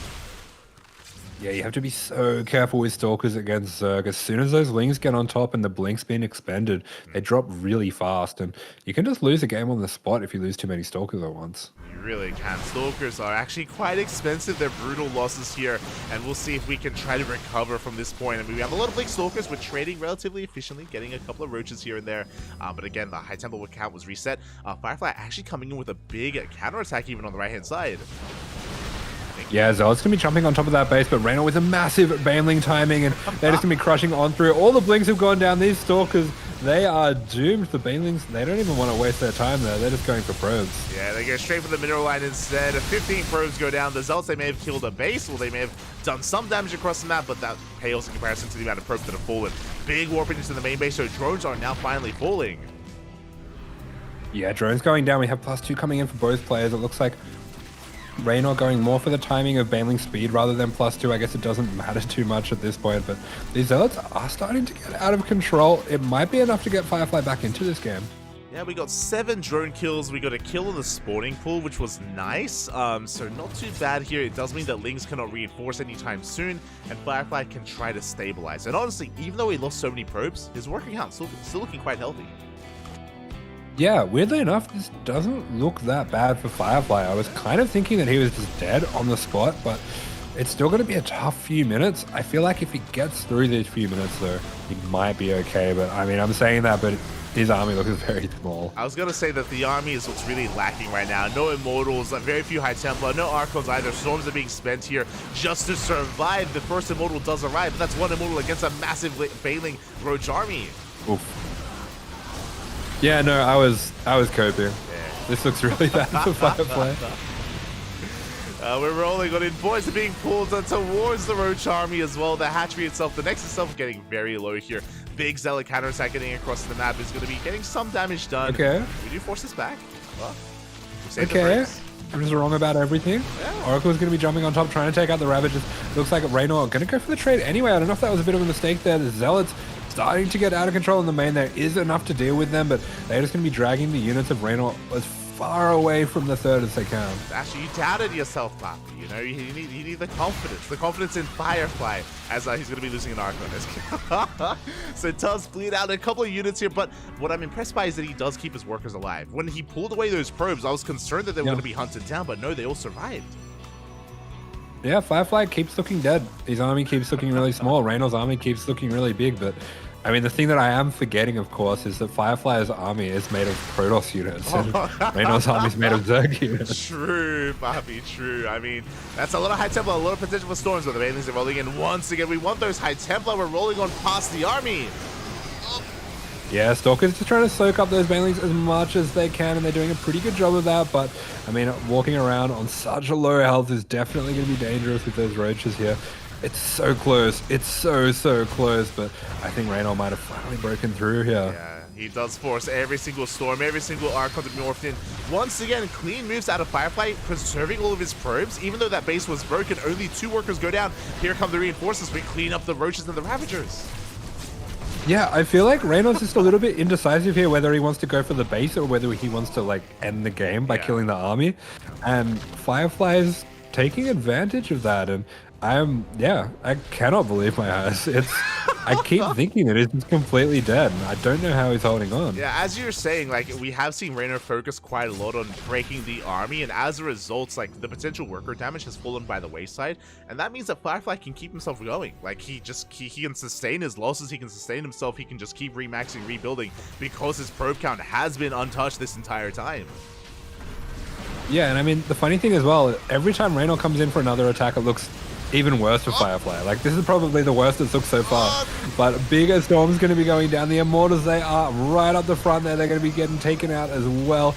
Zealots being warped in back at home, and there's no Banelings, so they're wisely going to back off here. They're going for the probes. They want the workers. At the same time, Firefly pushing on through, but he's losing control of the main fight. It looks like finally Raynor has done it. He breaks into the middle line.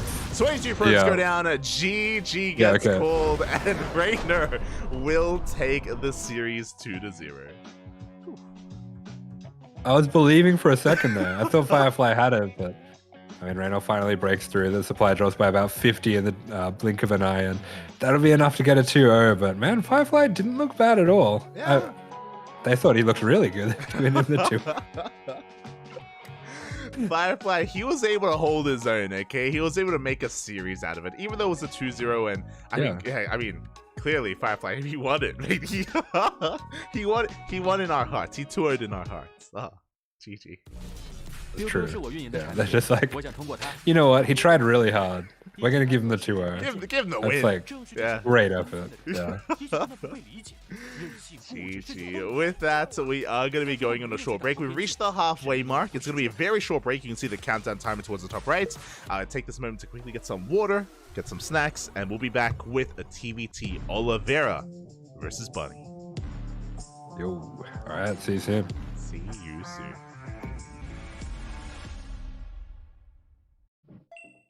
大家好，我是星际争霸2世界冠军李培南。作为职业选手，每天大部分时间都是在电脑前度过。每次训练结束都会有不同程度的腰酸背痛，所以我们对电竞椅的要求都非常严格，能保护腰部并且坐感舒适，成为我们挑电竞椅的重要指标。我们一直在用的傲风电竞椅就完美做到这一点。升级的锥背小弹腰有足够的支撑力，并且上下前后都能调节，坐着很舒服，非常适合大家玩游戏的时候使用。不论用什么姿势，正坐、靠着、躺着。 腰托都可以支撑我的腰部，非常舒服。再来坐感，这款还配置了空调坐垫，夏天凉爽，冬天温暖，真的是跟空调一样精准控温。训练久了总觉得闷热，坐垫有3档风度调节，游戏再也不闷屁股了。现在天气转凉了，坐垫同样配置了3档加热功能，让身体一直保持温暖，游戏手感一直火热。训练之余刷刷手机休息一下，玩玩手游，6D 机械手臂可以自调节高度，手臂不会感觉累。 同时扶手面很大，即使有大动作也不会落空。相信我，跟我一起选择傲风机械大师电竞椅，你也可以逆袭成为冠军。打开微信，搜索公众号“星际老男孩 SC Boy”， 这里有每日的直播预告、重要的赛事报道、精彩的视频剪辑、有趣的主播八卦、定期的抽奖福利以及爆笑的节奏和评论。关注 SC Boy 官方公众号。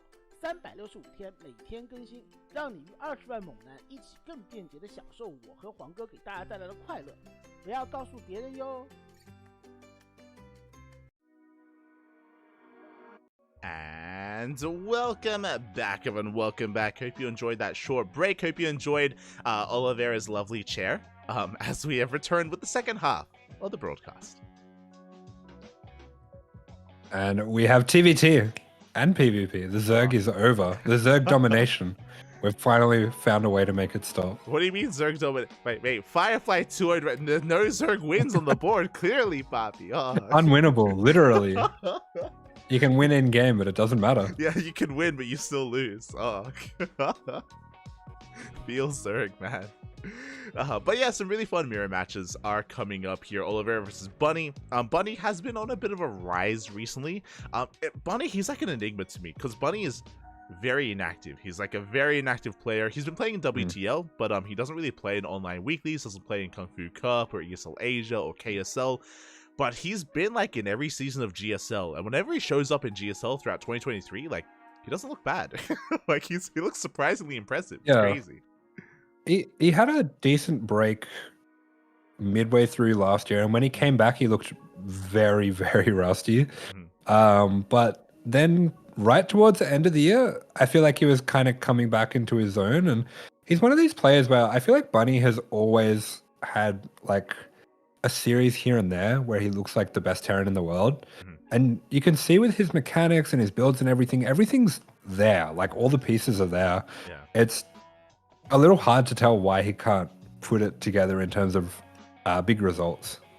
Yeah, I think consistency is a big thing for Bunny, right? Because I agree, like every now and then he looks beautiful. He looks amazing at what he does, but it's difficult to kind of maintain that, to have these deep runs in these major tournaments. So hopefully we can, see him piece it together here in Masters Coliseum. Bunny has had a bit of a rough time though. He has yet to win a series. These are the losers matches. Both Bunny and Oliveira have been taking some rough losses here. Bunny went down 2-0 to Hero and 2-0 to Firefly. Meanwhile, Oliveira went down to Dark and Clem. Yeah, so I guess that makes this an elimination match. Yes. With the Swiss format. Going to be pretty interesting. I feel like they are maybe not exactly in terms of skill set, but in terms of their like level of play and their potential, they're very similar players. They are, and we'll see who comes out on top. As in the top left-hand corner, we have the reigning world champion, Oliveira, for CranKy Gaming. And spawning here in the bottom right-hand corner of the map, it is Bunny from Mystery Gaming. Here we go. Unfortunately, we don't have cams for Bunny right now. Hopefully we can get them a little bit later on, but we're going to be delving into our TVT. And have you been watching TVT in recent times? Oh, as we're going for a proxy 2 rounds. Yeah, I mean, I kind of found out that there's only one build, and then I lost interest. Yeah. The Cyclone. Gosh, hilarious, yeah. I didn't really believe in it until I saw Clem vs. Gumiho. And then I was like, oh, okay. Yeah, no, this is the only way to play TVT. It's a little bit unfortunate. I'm not a huge fan of it. I know some people like watching it. I think if you're the kind of person that doesn't normally like TVT, you probably are going to like this meta just because there just isn't much TVT going on.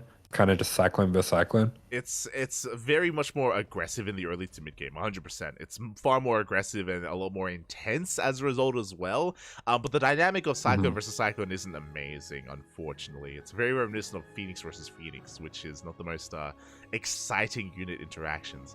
But before we can get into that, Bunny going for a proxy 2 racks. So far unscattered here, and we do see Oliveira going for a double gas opener, thankfully, not going for anything too economic. Yeah, so Bunny not going to be taking him out just on meta here, but we do have that still unscouted here. He's not going to see it until he goes looking around for it with his first Reaper.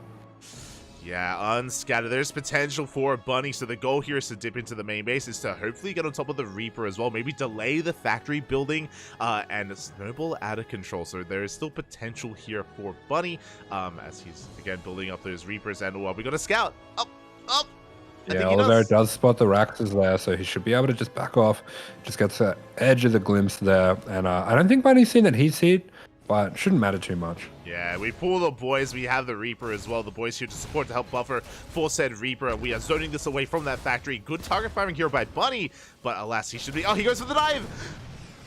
Ooh. Really nice micro there from Oliveira, just dancing the Reaper around just on the edge. And a 1-for-1 trade is not really going to be good for the 2-Rax Reaper player. Oh, and he gets the other Reaper. This is pretty much game over at this point. He hunts it down. The Reaper falls here. Bunny's opener has not paid for itself whatsoever. I love that Oliveira, he's going to be hiding his Reaper behind the middle line as well, aware that he's a little bit vulnerable. We have 2 more Reapers coming in, but the Hellion comes out, and Oliveira, for the most part, he has held here. Yeah, Oliveira, he was looking to bet out the Reaper, and he does get another 1-for-1 trade. Yeah, this is disastrous for Bunny. 1-for-1 trades, really, really not good for the 2-Rax Reaper player. They're looking to snowball, looking to get things out of control before too many Hellions come out. For the Reaper count to be this low with the Hellion already out, this should be just about a hold for Oliveira, and I'm a little bit worried that if Oliveira makes a medevac, starts sending some units across the map, Bunny's not going to have enough in time to deal with that. And it's not just going to be any units, mate. We have Cyclones, and we we know how good they are, as Cyclones are amassing starporters on the way. We should be making a medevac behind this, as you mentioned, to go for that kind of drop. Cyclone drops have been quite bond or quite popular here in TVT as of late. There it is, the medevac is on the way. Yeah, and this is one of the things that I don't really like about Cyclones either. I feel like once you get ahead in a game, the Cyclones will pretty much just always end the game if they get on top of SCVs. I like that Bunny has this counterattack ready. He's just going to leave these Reapers here, try to get that Rax to scout when the move out happens and send the Reapers in just after the move out. But yeah, Oliveira's starting to reactor out Cyclones, and he will be at least 2 Cyclones ahead for the rest of the game, unless something disastrous happens. Exactly. That's the scary thing here, is that he is ahead in Cyclones. Now, this drop is going to be spotted. We are aware of the medevac, so Bunny can start preparing for that himself. He himself also has medevac and Cyclones on the way, so we'll see if he goes for his own drop or if he stays defensively back at home.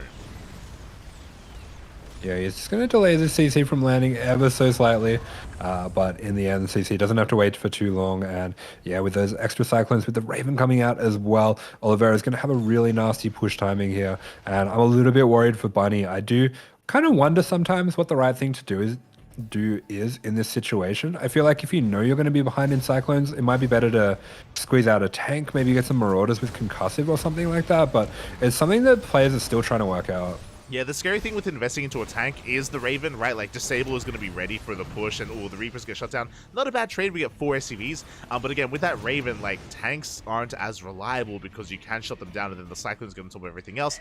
Bunny going for a very fast 3rd CC. Yeah, it's going to be Bunny's way to get back into this. A fast 3rd CC, going for the Cyclone drop as well. Oliveira going to be mirroring that, and I think if either player can catch that drop out on the map, they're going to be pretty far ahead. Exactly, and so far neither player is really being active on the map with their armies, just with their drops, so they're going to be able to get across the map without too much issue. We'll see if both players are going to be able to deal with this and minimize their losses, because Bunny, he comes into the natural. Yeah, jumps into the natural. They're going to try to take what damage he can. Oh, very risky there. Takes quite a few shots on the medevac, but meanwhile, Oliveira coming in as well. Both players going to be deflected here, but I think Oliveira maybe could have taken that fight. It is a little bit tricky to get the right lock-ons. Yeah, especially with he had the added advantage of the drop play, right? He can juggle the Cyclones, break lock-ons as well. There's potential there, definitely, but Oliveira, he does trade better. He does get an extra SCV. Meanwhile, the drop is going to get caught out. Up. Oh yeah, Bunny trying to track this down. He does have that Viking there as well, so it looks like he is actually going to push this back. So that's going to be a nice little pickup there for Bunny. Very nice here. He gets 2 Cyclones, gets a medevac as well. Nice pickup. Mate, the WTL admins, they're so mean to Oliveira.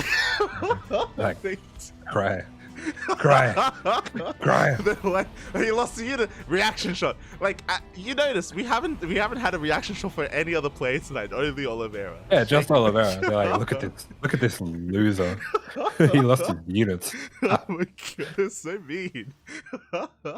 Regardless, the armies are gonna be clashing in the center of the map. Did you see the auto charge being thrown down? Cyclones. And now one player has more Cyclones than the other player. Yeah. Okay, I guess Oliveira wins. Oh, mate, funny. Looks like the Sorry, go on. I was gonna say I didn't know that you've been casting Cyclone v Cyclone in your off time. It's been Oh yeah, I've had practice. But it looks like the 3 Ravens there paid off for Oliveira. The turrets actually do help out quite a lot in these fights. The Cyclones, despite their insane damage output, they are quite fragile as well. They really are, and just like that, GG gets called. Oliveira, he breaks through, and Oliveira will take game number 1. And do we get a nice reaction shot for Oliveira? Do we? Shaking my head. A little bit. A little bit. I'm proud of him. Very professional to not laugh there because I would be laughing. When you win those games, it's just kind of like, yeah, I don't know. I don't know if I deserve this. I just made cyclones. I mean, Oliveira, he had a really strong start, right? It's like shutting down the proxy 2 racks did give Oliveira a really big boost. May have lost the drop across the map, that is true, but he still had quite a bit of an advantage, and Bunny was still trying to recover from that point.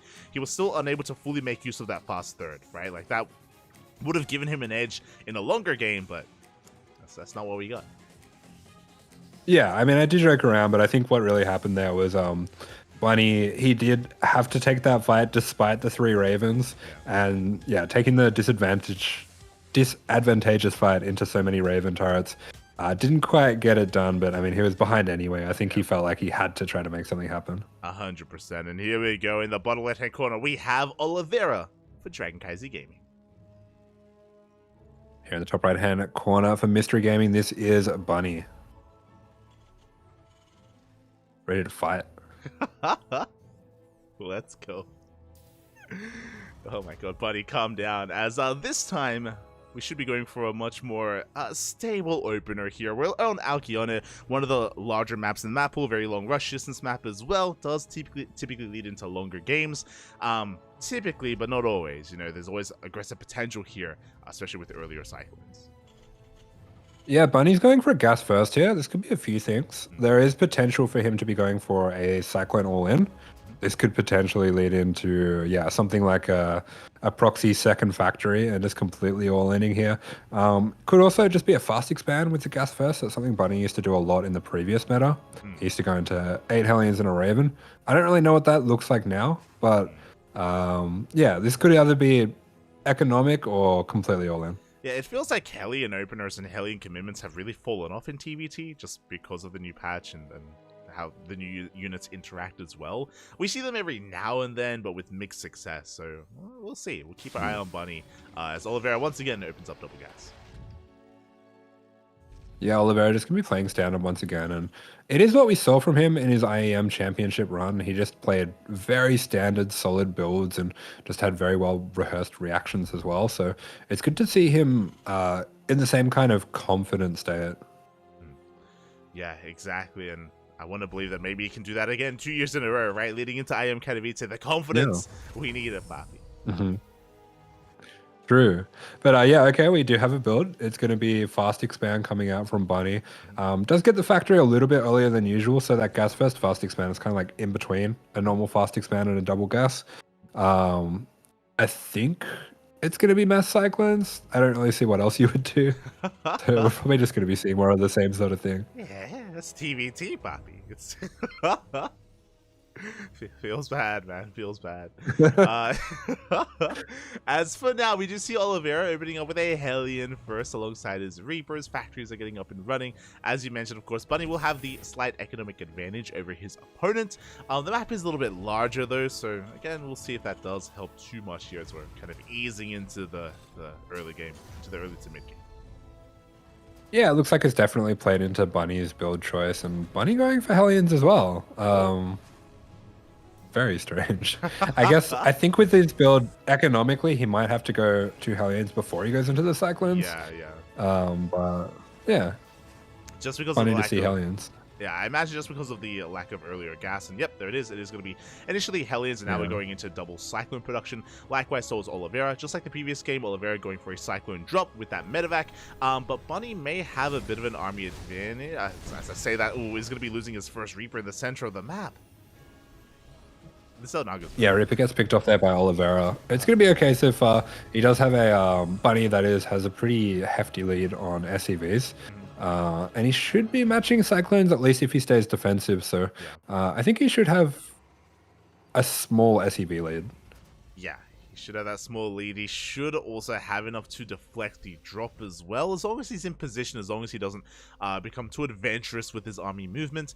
Raven's going to be coming up behind this, and the drop are going to be diving in towards that main. Yeah, looks like Bunny was going to take a risk and try to catch this out on the map here, but he does pull back into his base here. Has to be very careful. I mean, these units can go down so fast if you're out of position. It's kind of one of the difficult things with the Cyclones, but yeah, good positioning with these depots coming out from Bunny. Does get full vision of his man. There we go. Does sort this away as well with the auto turret. We do get a bit of a lock on, but ooh, it looks like we have to pack up, get the hell out of there, and the medevac barely survives. That was very close. I don't know if Bunny just didn't have the energy for a scan there, or if he knew it was just out of range, but that was really skating on thin ice. That was insane. But does escape. Behind this, once again, a very fast third base out of Bunny. Third CC on the way, but likewise, Oliveira only behind by a couple of seconds. Yeah, Bunny getting out on the map there. Really cute from Oliveira. I love that move. Just dropped off a Reaper and used that Reaper just to get a little bit of map vision, just to make sure that he wasn't going to be flying his medevac into the Cyclone out on the map. That was really cute. I love that. Very nice moves there from Oliveira. Behind this was still just amassing Cyclones. Again, third base is on the way. And Bunny going to be the aggressor here, or at least trying to contain his opponent. Has a couple units out on the map. Just trying to get a read on things. Just trying to get a read on what Oliveira is up to. Yeah, Bunny just kind of puffing his chest up there a little bit. I think he does have quite a few less units, but maybe Oliveira hasn't quite caught onto the opener just yet. And Bunny finds himself in a good position. He has a healthy SEV lead. He has a decent lead on that third CC as well. So I'm kind of liking Bunny's spot here. But despite that, I think we are going to be seeing a pretty even mid-game. Oh yeah, exactly. Like, it's a slight lead for Bunny, but for the most part, we should be easing into the mid-game here. Both players are going to be getting their third bases up and running. And we have our composition of choice.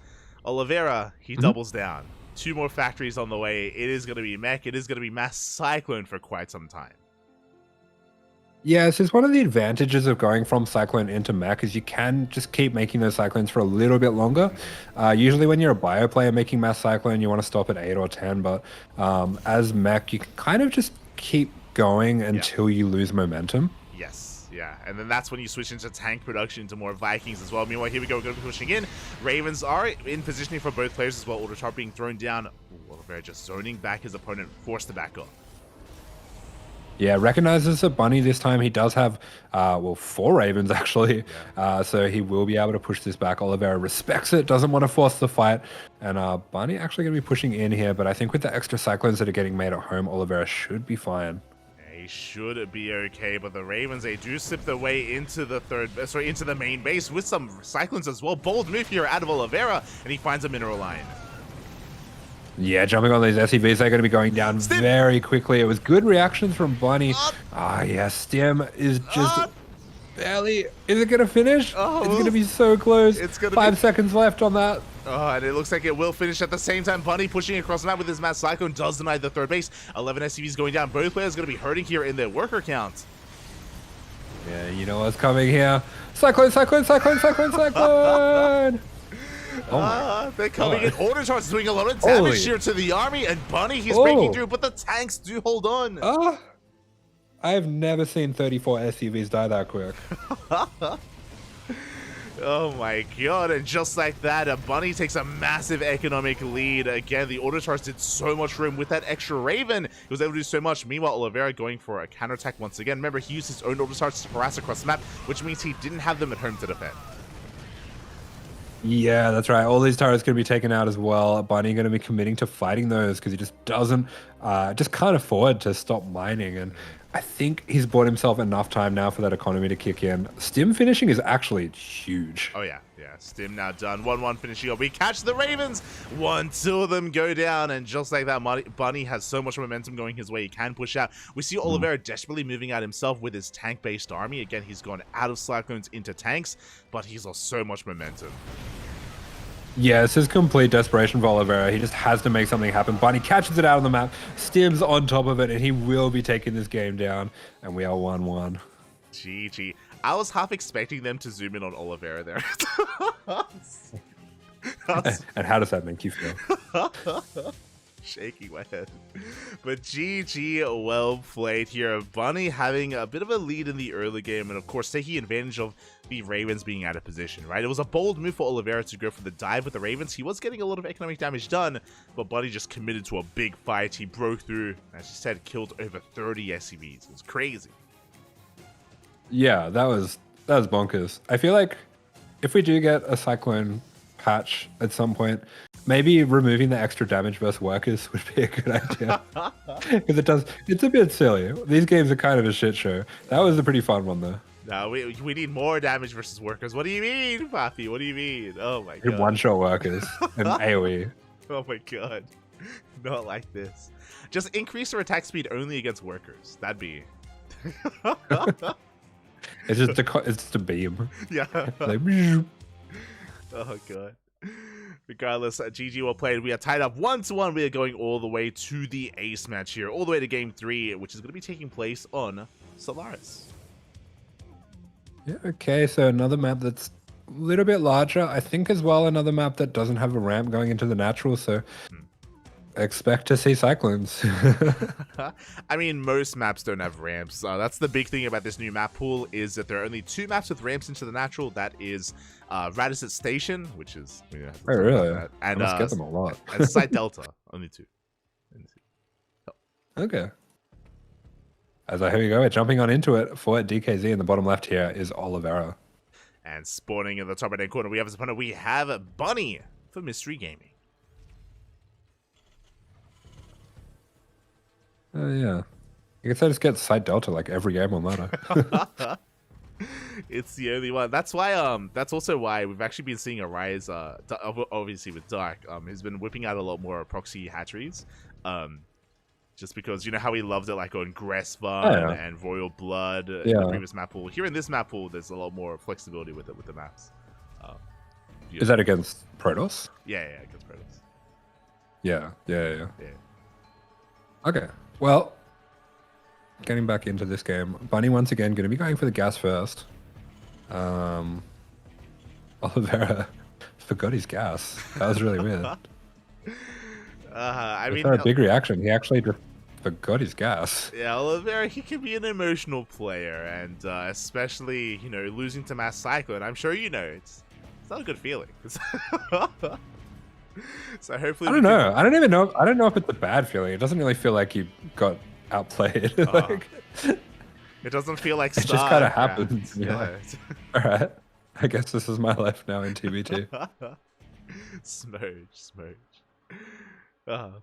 But yeah, we're going to be settling into a very similar game to the previous one, right? Where Oliveira is going to be going double gas into a faster factory. We see Bunny with a faster CC. Oliveira will get eyes on this immediately, so he's fully aware of the more economic opener from our Red Terran. Yeah, I can't remember, but I don't think he scouted it so quickly last game. Yeah, he didn't go for that SCV scout as quickly on Alcyone, so yeah, you're right. He was a little bit late to recognize what was going on, and we'll see how he responds. We'll see if he's going to try to punish this. Yeah, looks like Oliveira's gas was only maybe 1 or 2 seconds late, so not too much of a big deal. He's going to be bringing this scouting SCV back to try to get the first hit on the Reaper. This should be able to give him the advantage and at least slow down the building CC. Yeah, and it looks like Oliveira, he does force back the Reaper. Another SCV does come in, and we do end up trading it. Oh, the Reaper goes down! Oof. Very nice. And actually, recognizing the same build Bunny did last game, normally when you go for a fast expand, you're going to be going Reaper Marine, but because this was a gas burst, it's Reaper Reactor, and there is a massive window here. I think Oliveira, he's actually just killed him. This is too much. 3 SCVs go down, a massive delay. The whole point of this build was for the faster CC, and now there is none. Now there's no base whatsoever for Bunny. A massive blow here to his build, to the game. Yeah, Bunny as well, forced to delay that factory swap. Oliveira going to try to take out that last SCV to slow him down even further, but yeah, looks like Bunny's had to change up his build very slightly now as well just to get the extra units out. Exactly, and this is a disastrous start for Bunny. What was supposed to be an economic opener has suddenly turned into a much more economic or better economic position here for Oliveira. Instead, does catch out the Hellion. The Hellion is going to go down, and Oliveira, he's keeping the pressure up. He's rallying everything across the map. I thought that was a misrally, but guess what? Cyclone. We're all good. There are no misrallies anymore. Yeah. The map is yours. It's your map, Papi. Let's go. It looks like Bunny does get the first hit there with the Cyclone. He does bring down the Cyclone of his opponent. Good moves there. But the Marines, they do slip in. They get another worker. Yeah, another worker does go down. Pretty decent trade there, but the Cyclone does survive for Bunny. So he is ahead on the Cyclone. You win the Cyclone, win the game. That's how it works. Ah, there you go. That's true. Does that mean did Bunny win? Yeah. Yeah. He's up a Cyclone. It's over. He is up a Cyclone, unironically. But we do see Oliveira going and reinforcing across the map with a double Cyclone drop. We'll see if Bunny can keep up with the movement here, as again, Oliveira, he knows he has some momentum and he's keeping the pressure up. Hopefully he doesn't lose it, though. If he does trade too poorly, then Bunny, he can bounce back. Yeah, I really like this Viking here for Bunny. Bunny's setup here is actually fantastic. As long as he doesn't send those Cyclones too far out the front, 3 Cyclones do really well against the 2 Cyclones in the drop, and it looks like Oliveira is going to respect that. Gets the 2 SCVs anyway, but I think Bunny's set up quite nicely here defensively. Yeah, Bunny, he's holding on. Behind this third CC's on the way for both players, slightly ahead for Oliveira. He's looking for the medevac, and it looks like he will miss it. Oh, and Oliveira, he's going for that mineral line again. Yeah, nice idea from Bunny, but a little bit over-aggressive, and he's leaving himself open here. Yeah, very vulnerable back at home. Autotard is going to be thrown down. We do have a defensive Cyclone as well. We do force this back, but the drop goes into the main base, and so much lost mine time here in the main. Yeah, really things are just getting from bad to worse for Oliveira, Bunny here. Oliveira, from the start of this game, has just been so far ahead. I can't believe he saved that Cyclone as well. It's so deep in the red. The Cyclone gets saved by Oliveira. He escapes with the medevac as well, and he preserves his own Cyclones. And it didn't work last game, but here we go. 2 more factories. We are getting into mass Cyclone. Yeah, Oliveira's been going for the mech transition every game so far. We didn't really get to see it play out in the first game, or really in the second game. Yeah. But it looks like Oliveira really does believe in this. He believes, and we'll see if there's a reason for that belief or if there's delusion, as we are just amassing more Cyclones. Likewise, Bunny as well, but his economy is stifled so once again. The Lib just takes control of the main. Oh my god. Yeah, I mean, the Lib will get cleaned up, but that's pretty worth it. Yeah. Oliveira, realizing just how far ahead he is and that he doesn't want to get caught by surprise, throws down a scan in the main, sees that the transition's not even here yet. He's probably a bit further ahead than he realizes. And he's researching Cyclone speed this time. So last time we saw a bit of a transition back into mech. This time it's just going to be more and more Cyclones. Looks like he's not going to stop making them. Yeah, exactly. We have Hurricane Thrusters in production. 4 Cyclones at a time. Armory is on the way for those upgrades. And I'm sure Oliveira, he's hoping to find a fight here out on the map. We do see Bunny being quite adventurous. His goal here is to try and delay the third base. Hopefully he's able to avoid the fight though, because he's up against a lot of Cyclones. What is the difference between a Cyclone and a Hurricane? Are they different? I think am I crazy? One of them is more like water based. I want to say one of them is like, yeah, more. Am I crazy? I think that's a Typhoon. That could maybe. I don't know. I think Typhoon is the water one. Okay.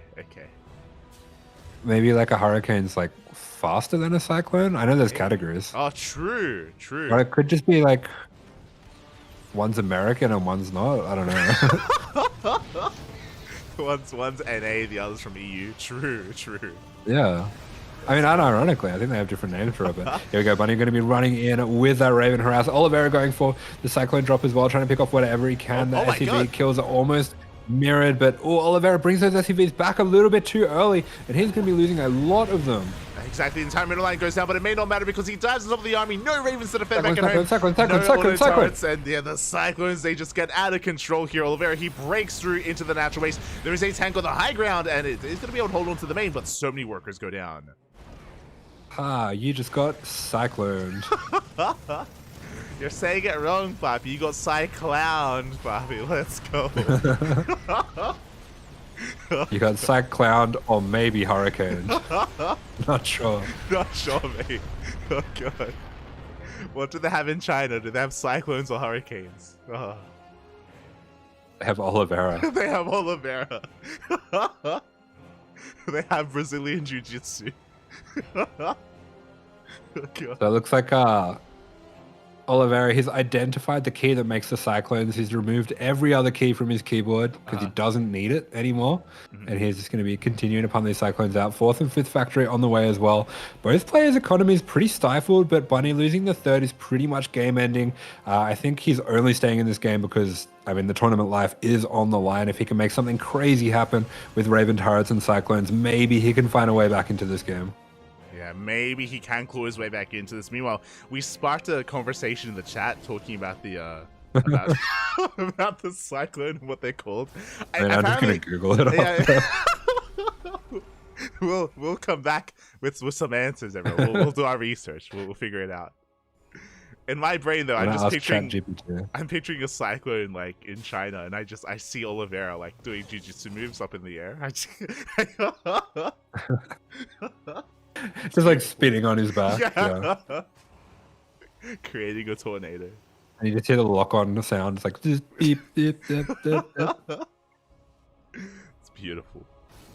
As from here, I mean, Bunny is kind of stabilizing in a way. He's getting his third base back up and running. He's building up quite a hefty tank out, which will be forcing a transition out of Oliveira, out of Cyclones into tanks. The era of Cyclone has come.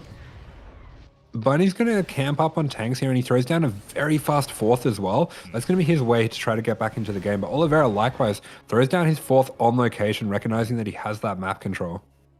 Yeah, exactly. So, in a way, even though Oliveira has also a lot of workers, that has happened. He's still ahead in workers. He's still ahead when it comes to his 4th base timing. He scans, he sees the mass amount of tanks from his opponent, as we do see Bunny getting into mech himself. You know, we have double armory on the way, vehicle weapon upgrades as well. We're getting out of Cyclone v Cyclone into mech v mech, into tank v tank. Yeah, it looks like as well, Oliveira recognizes that Bunny does not have that many workers at all at that 3rd base.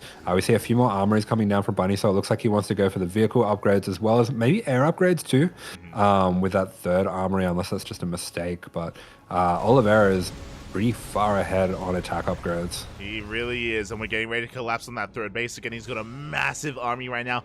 Pushing into tanks isn't going to be easy, but he has just an insane army, and there's only 2 tanks. Like, there's only 2 tanks in position. The others are at the 4th base location. We are spread thin. Bunny out of position.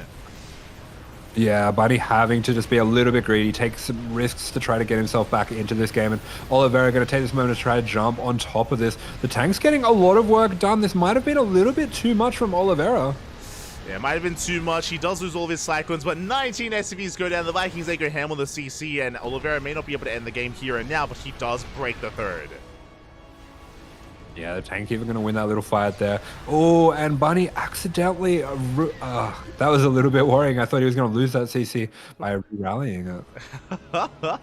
He should barely keep the CC alive. Will keep it safe and sound. He's getting his 4th base, or now his new 3rd, up and running. Again, with this high ground, we should be able to hold on. Oliveira is going to be forced back, but he's still up in supply. He's going for a Hellion run by. Oh.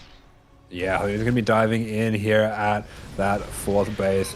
Kind of a 3rd now, and yeah, Bunny, as much as he might be able to hold on here because he's playing mech, I just don't really see a win condition. There's no way that he can harass and take out workers at this point, so he's just going to have to go for one final push here. Exactly, and here we go. Bunny pushing right through the center is essentially all in at this point. It's all or nothing. At the same time, Oliveira could go for a backstab. Yeah, he's pushing forward with his own tank line. Looks like Bunny might be trying to fake the push and catch these tanks unsieged. Yeah, he does catch them actually. 1, 2, 3 tanks. Every tank going to be going down. A massive catch here for Bunny. At the same time, no, the Hellies, they come back in. No. Yeah, keep him coming out from Bunny, but yeah, Oliveira, he's going to be able to dive these Hellions, sit them right on top of the tank, and that is mining cancelled for now. The tank has to unsiege, but the damage is already done. Bunny, he is completely all in. 37 workers to 82. We have canceled the mining here at the 3rd base, and Bunny sending everything across the map. Now, his army supply is quite comparable to that of Oliveira, so he has potential depending on the angle of attack. Does catch some of these Vikings as well. We're getting quite a lot of good trades here these recent moments for Bunny. Yeah, Bunny taking some really good trades, but one of the problems that he does have here is if Oliveira just sets tanks in good positions, mech can't really break that. It's kind of a weird thing where tanks have such trouble breaking tanks, and Bunny, he has to go for it anyway. Yeah. This is just not going to work out, and I think that'll be GG. Freedom has arrived. Liberation zones being thrown down here on top of the tanks. GG gets called, and Oliveira will take the series 2-1. It was tough. You could see in his face that he wasn't so sure what was going to happen there. But in the end, does get the snipe with the mass cyclone on that third. Does have more cyclones, and he who wins the cyclone war wins the world. I can't remember what I'm quoting there. God. Controls the world. Yeah. What do you call it's? Yeah, I don't know. I got a few things mixed up. Yeah, I know. I recognize what you're quoting, but I just like I don't know what it is either. It's gone from the brain. Yeah, it doesn't matter. Yeah. Save the cheerleader, save the world. Is that what you're doing? Is that? Yes. Yeah. Something like that. Yeah. There you go. Build the cyclone, save the world. There you go. GG, well played, Oliveira. We'll be taking it 2-1, and we have one series left here tonight. It is going to be MaxPax versus Hero in a PvP. Oh, all right, we do have that coming up in just a minute. Here we go. Oh, I see the June references. Yeah, okay. Maybe. I don't know. I feel like there's probably so many different versions of it. There's a lot. Yeah, there's a lot. When's Dune 2? I thought that was meant to already have come out. Has it already come out? Dune Part 2. It got delayed a lot. I think it got delayed by the writer's strike. Oh, true. 14th of March. There you go. That's going to be hype. Let's go. Oh, good my cast. God. Yeah, as we are going to be getting ready here for our final PvP of the night, and I mean, again, have you been tuning into much PvP action recently? Much PvP? No. Not really. I've seen some pretty surprising results. I feel like PvP has been a very volatile matchup. Mm. Yeah, we have actually seen Hero actually come out on top between these two recently, and we've been seeing like Firefly pop up in PvP. We've seen Cyan as well, kind of the rise of the Chinese Protoss players. It's been really impressive to see them bring down some big names. But yeah, PvP is in an interesting place. I think the most interesting thing to me is that we have seen Hero and Classic embrace the MaxPax opener a little bit more. We spoke about it, how currently very few maps have a ramp leading into the natural, but we have seen like Hero and Classic embrace like gate expands a little bit more often than they did before, which has been really cool to see. Okay. Yeah, interesting. I can't really think of anything that would have changed in PvP in this patch. Yeah, exactly. Yeah, Protoss didn't really get nerfed despite all the Reddit whiting. I mean, it's just the meta slowly shifting over time, you know, especially adjusting to the maps as well. And here we go. We have our two players ready to dive into this. We have our vetoes. We have our map order. Yeah, this can be a very interesting game. I feel like MaxPax has been constantly on the precipice of being the world #1 Protoss, and taking out Hero could really help him cement that status. Oh, it really could, as we are getting ready for this. This is also going to be a big event for MaxPax, just because obviously he won't be a part of IM Katowice. So when it comes to online events, like this is kind of what he can focus on, at least until the next regionals and the next ESL Masters. So yeah, this is going to be where MaxPax's priorities lie. Yeah, it's a big online event. This could be like the major that MaxPax gets to win. So now that you mention it, there is kind of a lot on the line for him. It's probably the only tournament of this size that he can win. Exactly. Like, he's never a part of the IEMs or the Dream Hacks as they are offline. So like, this is kind of his time to shine here. And we'll see if MaxPax can make some magic happen. Looking at some previous results so far, MaxPax, he has actually both players have gone undefeated so far. This is a winner's match. Hero, he 2-0'd Bunny and Classic. MaxPax 2-0'd Firefly and Shin. Yeah, okay. So this is their chance to give themselves a bit of a break for the rest of the week while the other players play things out and get out early of this Swiss bracket. I think Maru is the other player who's done that already. Yeah, Maru, he just swept through everyone. 2-0'd Cyril, 2-0'd Dark, and 2-1 Cleb. It's looking good. Yeah, okay. So Maru's already out, and these are the only other two players who are 2-0. Yes. So yeah, they'll be fighting to get the weekend off. Exactly. So we'll see who else comes out on top in this Swiss format. Will it be MaxPax or Hero? This is probably going to be a short one. This is what I love about Hero, Right, I'm sure you're aware, is very aggressive in PvPs and does set the pace quite often, especially if MaxPax does go for gate expands. I wouldn't be surprised if Hero tries to test the defenses and goes all in at some point. Okay, yeah, maybe. I do remember MaxPax and Hero had like a little stretch where they were playing 2-Stargate against each other a lot of the time. Yeah. I feel like when you get two creative players like this, sometimes they go down like a really weird path together just because one player will want to do something really weird and the other player doesn't want to let them, have the imbalanced game. Yeah, Phoenix Wars is a thing that we have seen a little bit recently between like MaxPax and Showtime and MaxPax and Hero.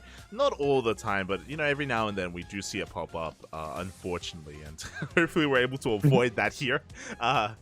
We'll see. We don't want some more Cyclone v Cyclone, puppy. We do have Equilibrium and Router set banned, so I think we'll be okay. Yeah, there you go. Some of the more unorthodox maps have been vetoed the hell out of there by Hero of all players. And again, we're going to be going into some shorter maps, actually. Hecate, Oceanborn can be quite defendable at times. Side Delta is a little bit more wide open, but Side Delta is one of those maps that has that ramp at the natural. Which would be good for Phoenix versus Phoenix, actually. Oh, really? Okay, yeah. Well, that kind of makes sense. Yeah, because Hero is tempted to go gate expand as well, right? So if both players go gate expand into Stargate, then Yeah. I think we'll see a gate expand mirror. Oh no. We'll see. We're not going to do the 2-Stargate. It won't happen. Oh, it's gonna happen. There's no chance. 0% chance. No shot, puppy. No shot. Have you been playing much Protoss? I know that you took a break from StarCraft, Asher. You've been going for a while. You're coming back. You've been laddering a little bit more. Like, what's your ladder looking like?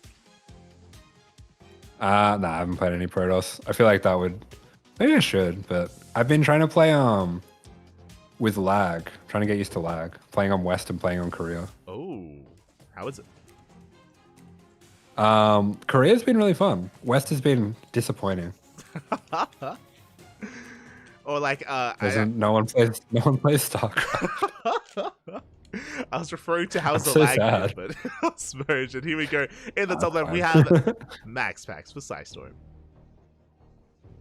And in the bottom right here for DKZ, this is Hero. What kind of ping do you get to Korea?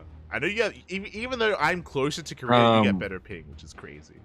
Yeah, I've just been playing Taiwan, and I'm getting 140 to Taiwan with Mudfish. That's actually really good. Yeah, 140 is fine. It's actually pretty good, so I enjoy my games on Taiwan. I'm jealous. Yeah. You know what I'm looking forward to? But then West is Blizzard broke West. They broke it really bad. Oh. There's like 8 different IPs now, and like some of them lag and some of them don't, and like it's really terrible. Smurges, here we go. We're getting into this, and we were referring to how this map does favor gate expands, and it looks like both players are setting that up with their pylons on the low ground with their gateways as well. But Hero does commit to a proxy. Yeah, Hero being real sneaky here. Sends out the scouting pylon as well. I know there are some players who count probes in the main. I don't know if it's that common, even for players of this level. So MaxPax, I'm not sure if he's going to notice that there's a probe missing. Yeah, I'm not sure if he does either, as he's going to be delaying that expansion. The expansion that's not on the way because we're going for a proxy gateway. So Hero, he is going to be committing and being quite aggressive with this. Now, with this additional gateway, he will be up in army supply. He'll be able to reinforce with stalkers, and we'll see if he doubles down and commits even further, because I believe that probe is still out of the map, but is currently scouting the main of MaxPax. Yeah, so MaxPax's going to be blocking here. Hero's going to be as convincing as he can that this is annoying him and slowing him down, but I think MaxPax will eventually get the hint when the tech doesn't get dropped, and it's a bit late on the second gas and pylon as well. Yeah, it is a bit late. I'm really curious if we throw down, now that the Cybercore is done, if we commit to something like a Robo across the map as well. For now, Stalkers are going to be moving out, and we have a defensive Stargate for MaxPax. Stargate coming down. We got a battery coming down as well. Yeah. MaxPax starting to get a little bit suspicious here. Really good response here. He delays his expansion, goes to the shield battery with the Stargate. He can go Oracle first, or he can go Void Ray first. Instead, Zealot does arrive, and MaxPax, he does shut down that probe. We're going to be able to shut down the Zealot. Oh, very cute. Walks that probe through as well, just to get that extra shot on the Zealot. Trying to block that Stalker there with the Adept. Doesn't quite pull it off, but Hero going to be committing to the aggression. Goes for that battery. Yeah, going for the battery. Should be going down. We're going to be reinforcing with more of these Stalkers. Void Ray is on the way. Backup shield battery in production here. And MaxPax should be able to hold on a little bit longer, especially with his next Stalker. But without the shield battery, he's going to be in some trouble. Yeah, no shield battery to protect these units. Looks like the Stalker is going to be going down for Hero and might be able to trade Stalker for Stalker, but no, MaxPax's going to pull out of there. And yeah, Hero knows he doesn't have enough time to take out the pylon. This is getting a little bit dicey for Hero here, and I'm not sure how he's going to get high ground vision. Yeah, he's committing here. He throws down a Rover, which gets scouted by MaxPax. He comes in with the Adept. He's fully aware of what's going on. Gateway gets thrown down, so it's straight up one base all in out of Hero, but this feels very delayed. This is very disjointed from Hero. Oof. Yeah, and we're losing probes now. That is just a disaster for Hero. Loses 2 probes there and loses quite a bit of that mineral mining. Loses momentum as well. Yeah, a lot of momentum has been lost, and Hero's in a lot of trouble. The longer this, or it feels like, the longer this goes on, the more powerful the defensive position here of MaxPax becomes. It's got more Void Rays on the way. Moves out with the Oracle. He does get caught out. Oh! Oh, yeah, Oracle going to be going down. Nice catch there from Hero. It was an interesting idea from MaxPax. It looks like he was so confident with the defense that he wanted to slip out that extra Oracle and get a bit of probe damage to kind of seal the deal. Speaking of, he sends a probe out on the map as well, but he gets caught out. So far, Hero doing a great job here at containing his opponent and keeping up with anything that MaxPax tries to whip out across the map. Prism is on the way. As you mentioned before, it is going to be 3 gates for Hero in total, so he's completely all in with Mass Blink Stalker, or Mass Stalker, I should say. Yeah, that's right. But MaxPax here is just fantastic in this situation. Even using that probe just for a little bit of extra scouting, bounces it out, just sees where the Stalkers are at. And yeah, this is just a very delicate dance that MaxPax is such an expert at. Exactly, and he should be preparing in the main base as well, especially with this Warp Prism. Hero, he has the potential to go into the main. The robot was scattered, so MaxPax, he's aware of the tech that Hero has available to him. And with that Adept Scout, he also saw the additional gateway as Hero is going into the main. Uh-oh. Yeah, Hero's going to try to rotate. He does have just a few units going in. Gets that warp in as well, so he is going to commit to the elevator, and it looks like MaxPax's definitely a little bit underprepared. Yeah, I was expecting a shield battery already to be done, but no, it's just now on the way. We do take control of the high ground. Void Rays are under fire. They're going to be going down.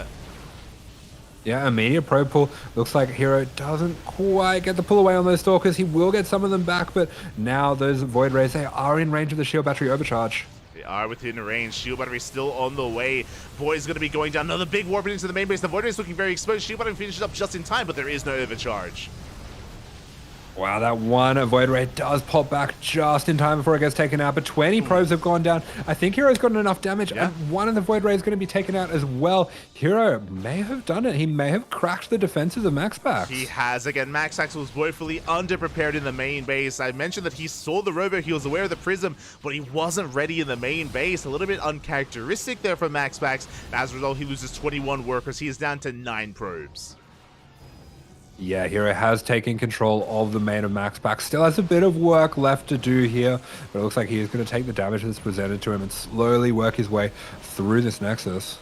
Oh, exactly. Nexus is going to be going down. If MaxPax overextends, these Void Rays are very low as well, so he has to be very careful with his movements as the base is going to fall. From here, technically, Hero could expand as well, but he's just doubling down. He's got more reinforcements on the way. Yeah, Hero continuing to warp in units. He will have this high ground to work with as well. Oh, the Void Ray! Oh, he wants it! Oh, yeah, very aggressive movement coming out from Hero. Yeah, very big dive here, but he will get the Void Ray. Gets the Stalkers as well. There's one Void Ray remaining, and one more volley will bring it down. He goes for the shield battery instead. Good juggling here out of Hero, and it's just a numbers game at this point. MaxPax doesn't have enough. Yeah, GG. Hero does seal the deal there, and he gets game 1 over MaxPax in quick fashion. GG, well played. I was getting really concerned for Hero there. It felt like the initial opener did not go his way, and it didn't. But he was able to catch the Oracle, he was able to double down commit, and yeah, MaxPax just wasn't ready for the rotation in the main. Like, that was the game-winning move for Hero. Yeah, and catching that Oracle was huge as well. I mean, if that Oracle had gotten out and it had stopped the mining of Hero or forced a warp in back at home, that could have been a completely different game. But looks like Hero just had enough to make it work, despite MaxPax responding pretty well initially. Yeah, like initially it was a good response, but maybe overconfidence, maybe a bit of overconfidence there from MaxPax, just a little bit too cavalier with his Oracle movement, or again with being a little bit underprepared in the main base. With that, Hero does punish him, and Hero takes a lead. Yeah, I mean, thinking about that Oracle, if that Oracle was like a Stalker or like half a Void Ray, I feel like even that is enough. Oh yeah. Yeah, exactly. Like every Void Ray count or every unit counts in the early game of these PvPs. And here we go. We're getting into game number 2 and spawning in the bottom left-hand corner. We have MaxPax for Psystorm. And the top right-hand corner here for DKZ, this is Hero. Here we go. And what is scary is that Site Delta is supposed to be the safe map to go for a gate expand. And that has gone Hero's way, which means aggression is going to be that much more difficult to hold on to here on Hecate. Because that may just like cause MaxPax to have a different response and a different kind of like outlook on this game. Maybe is going to respect his opponent quite a lot more as he is going for the gate expand. Hero going for a 2-gate opener. Yeah, okay. So it looks like we're going to be getting similar roles, but this time the card's kind of out on the table. Hero not being as tricky as he was last time. Exactly. Things are looking a little bit more standard between our players. Probe is going to be moving out, is spotted by the worker of MaxPax, who is aware of its direction. Oh, Hero, he actually rotates around with it. Interesting. I'm curious if Hero intends to be cheeky with that probe. Again, like, MaxPax saw the probe moving over towards the right-hand side, and as soon as it got without range, Hero, he went over towards the left. It was cool. Yeah, okay, so looks like he will be going for the proxy anyway. It is at least going to be hiding where it is. Exactly. So just kind of playing with the positioning of his probe and where MaxPax saw it headed. It should be throwing down that pylon. As I say that, no, never mind. It's going to be, yeah, oh my, so aggressive here, right outside the base. Okay, yeah, this kind of reminds me of, I think it was Parting who was just doing 4-gate against gate expands and setting up batteries outside the wall here. Yeah. And yeah, as you were saying, I mean, it is a bit different when you have this flat ground here rather than the ramp like in the last map. Exactly, it is that much more exposed. We can see MaxPax is going to be checking the edges here, looking Oh, no for way. any proxy locations. He does not come across a shield battery on the way. Yep, it is going to be that shield battery, the Stalker all in. Probably going to be seeing another gate come down as well. I mean, MaxPax, he's got to be a little bit sus already that there's no blocking going on. And I mean, he took his second gas straight away, even before that second gateway went down. But yeah, he could be him. He might just be dead. Yeah, this is crazy. Heroes are not messing around. It's crazy. Gateway's on the way. Finally, we get eyes on it. The Stalker does get eyes on the proxy location. We're going for the pylon, but alas, it may just be too late because Hero is making his way across the map. The shield battery is going to sustain some damage, though, so thankfully, MaxPax did get eyes on this. Yeah, actually, this battery might go down. Yeah. Battery, it's going to go down just in time. The Stalkers, they arrive a little bit too late here for Hero. He doesn't have a probe to reinforce, but he still has that Stalker lead, and he is going to be able to bring down at least the Zealot. Oh. Yeah, committing to the Zealot. The battery finishes up just in time here, so the Stalker's going to be able to start trading. Hero gets inside. He goes for the Nightmare move. He's inside the house, Papi. Oh my god, is he going to check? MaxPax, he is! He's checking! Yeah, MaxPax, he remembers. He knows the probe was here. He's seen this horror movie before. He knows what happens. Hero throws down a second pylon there, so he's going to be committing to it. Is going to be committing here as we do have the Stalkers reinforcing, but already one of the Stalkers is going to be going down. And MaxPax, yeah, he's not having the battery very painful. Yeah. Yep. It's looking pretty good. MaxPax going to be keeping that Void Ray safe, respects the Stalker count of Hero, doesn't want to throw this one away, knowing that Hero, he is all in, he is on one base. Is completely all in. Going for a warping of a single adept into the main base, but one adept that takes quite some time to kill any workers is going to be diverting the attention into the main base, at least from MaxPax. And the Stalkers are amassing, but there's still only 5 of them. Oof. Yeah, Adept goes down. MaxPax just splits off one Stalker to deal with this, and this is looking a lot like a hold already. Yeah, it's looking very strong here. And Hero, he's expanding. He's taking a natural base, and it looks like he himself knows that he can't really quite break his opponent, but he is so far behind. He is, but a couple of depths get in. That's really nice for him. He's going to be able to get some probe damage here. Yeah, surprising here. We get 4, we get 5, we get maybe even 6 probes going down to the main base. 5 in total, not too bad. Yeah, not bad at all. MaxPax going for this pylon here as well.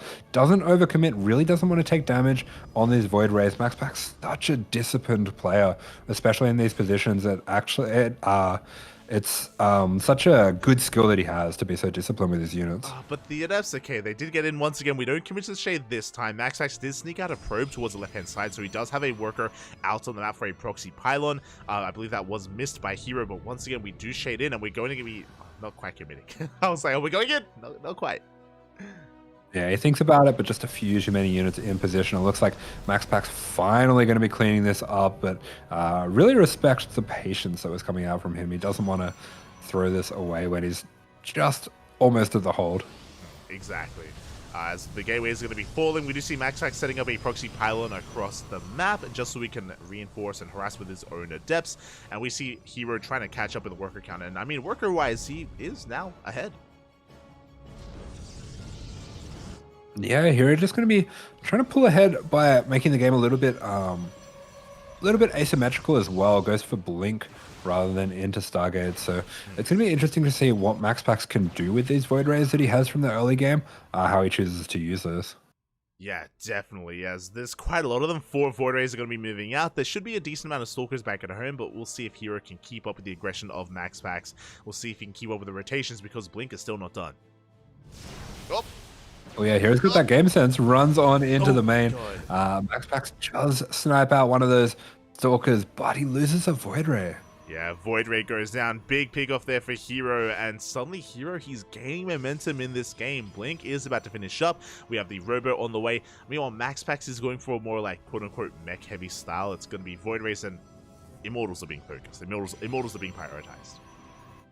Yeah, kind of shocked to see Hero making such a game out of this, considering how good the hold of MaxPax was. But this is where it's going to get really interesting because Hero has Blink finish, MaxPax doesn't. That means Hero has good map control. He's going to be able to throw down a third behind this, and he's going to be able to make it very difficult for MaxPax to take his third. Okay, his goal here is going to be to contain. He does have sentries, he does have a high ground vision with the hallucination, so he can always dive into the main if he sees an opportunity. Meanwhile, the pylon has been spotted, he's going to be shutting that down, and he does pick off a Stalker there. We'll be pulling back though. Oh! Yeah, gotta be careful, especially with the Immortals. Hero accidentally traps one of his units with that force field there. And the Oracle, we saw him trying to go for it in that first game. It pays off this time around. Many probes gonna be going down. Yeah, 6 workers go down. MaxPax takes a worker lead. At the same time, Hero's not going down without a fight. He does blink into the main base. Is gonna get a pylon, but won't get too much more because MaxPax, he is in position. He does rotate back into the main. Yeah, I really like the usage of the hallucination there as well. Just seeing where those Void Rays are at, what they're going to be doing. Might be able to take one down before he goes for that blink out, and he does do exactly that. Doesn't lose anything, but again, still lost a lot of workers across the map. No third base, by the way. We saw the expansion was attempted by Hero, but he does avoid it for now. Again, still just trying to recoup his losses as he has quite a worker loss, or quite a worker deficit. Yeah, it's an 11 kill Oracle that's getting out of there. So very nice stuff from MaxPax. We can see why he wanted to get that going in that first game. But either way, Hero does have that third pretty close to started.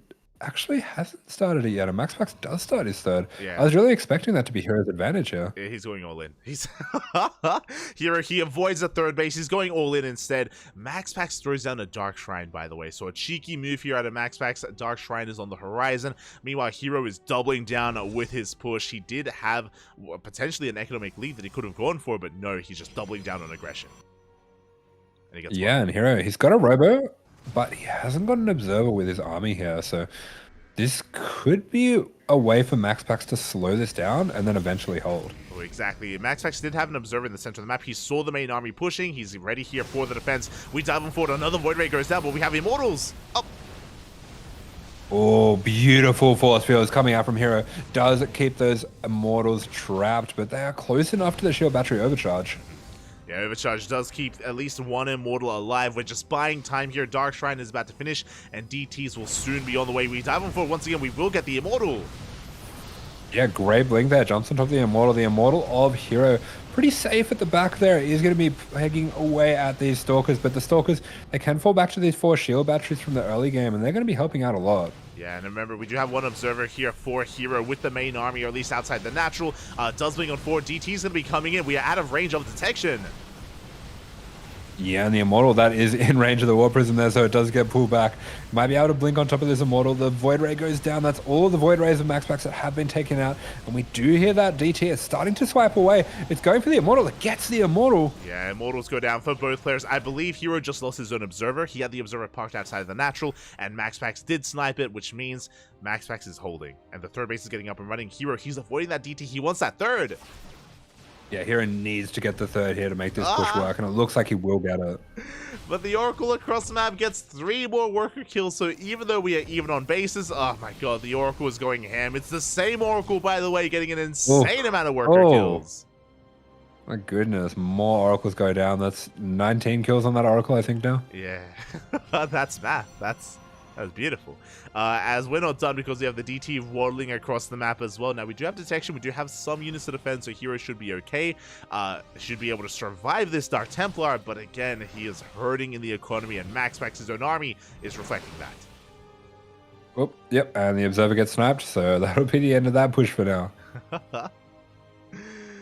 Does get sniped. With this, we do see MaxPax taking his third base. Does have quite a hefty Immortal lead there. I mean, Hero's trying to take his own third. Hero isn't out of this yet, but things are looking dire for our green Protoss. Yeah, another little bit of asymmetry there. It looks like Charge is going to be finished a lot earlier for Hero. He might have a timing there. Oh, he's actually going to be following that up with Glaives. How interesting. Glaives, it's interesting because usually you go one or the other, right? It's like, I feel like Glaive Adepts have a similar role to Chargers when it comes to like tanking Immortal shots and being a buffer for your army when you go all in. So interesting investment here from Hero. We'll see if he can make use of it, because technically Glaive Adepts can also do a lot of economic damage as well. Yeah, I was going to say as well, I have noticed in a few other games where I was seeing Glaives that it's quite good against Immortals. Oh yeah. They do incredibly well against them. As Glaive's on the way, the Oracle comes back in, getting one more shot. Finally it goes down, but it has more than paid for itself. DT going to be sneaking back in. This is kind of MaxPax's expertise, these single DTs. I think that's kind of what he's made his name off, and something that he was doing, I think back in like 2020 even, when he was first starting to rise up. That was kind of his signature move. But it's something that a lot of different Protosses have picked up now. Oh yeah, exactly. And I mean, the DTs are finally being shut down, but you know, they did their job. They were able to swap back the army earlier. Meanwhile, I believe Hero should be doubling down here. Fun fact, Hero, even though he took a third base, he hasn't made a worker in quite some time. Hero, he's not probing, he's not really fully saturating that base. Hero, realizing that he's probably not going to be winning out in the macro game, is just going to fully commit to the all-in. I really like all these adepts being warped in here. It's a pretty interesting route to take this in, but he's got to be careful where he takes the fight. If he does take the fight under a shield battery overcharge, I think even with this many adepts, probably not going to be able to break the firepower of an Immortal. Yeah, we'll see if he's able to catch the army. Massive amount of adepts pushing forward. Zealots as well. We do see the shield battery putting in a lot of work. We even have a cannon to help support, and we're looking for a shader here on top of the army. We do pop the overcharge. Yeah, shield battery overcharge with the 2 Immortals at the back, putting in some serious work here, but MaxPax blinks on top of those immediately. Yeah, he dives on in. A 1 Immortal goes down. The other is being focused down as well. Hero is trying to force this back. He's threatening a shade into the middle line, but GG gets called, and MaxPax will hold and tie up the series. GG, that fight was so clean and calm from MaxPax at the end there, and he does enough to hold on. He does, and that means we are going to the ace match. It all ends here. It all ends on Oceanborn. Hang on. I'm putting something. I'm cooking. Let me cook. Oh, okay, Let me cook. Okay. What's it doesn't work. I don't want to do it. I don't like it. No. What were you thinking of? What were you trying to say? It's ocean, man, but ocean-born. A man born in the ocean. Ocean-born. Take me by the hand to the ocean land. Do you understand? Beautiful. I don't know. there's something there. I promise there's something there. I'll have it next time. Okay, yeah. I thought you were going somewhere else with it, but I it's okay. But yeah. Wait, where else? Don't worry about it. No. You're not getting away with that. Okay, no, I thought you were going. I thought you were gonna be wholesome with it and talk about how wet they're gonna be.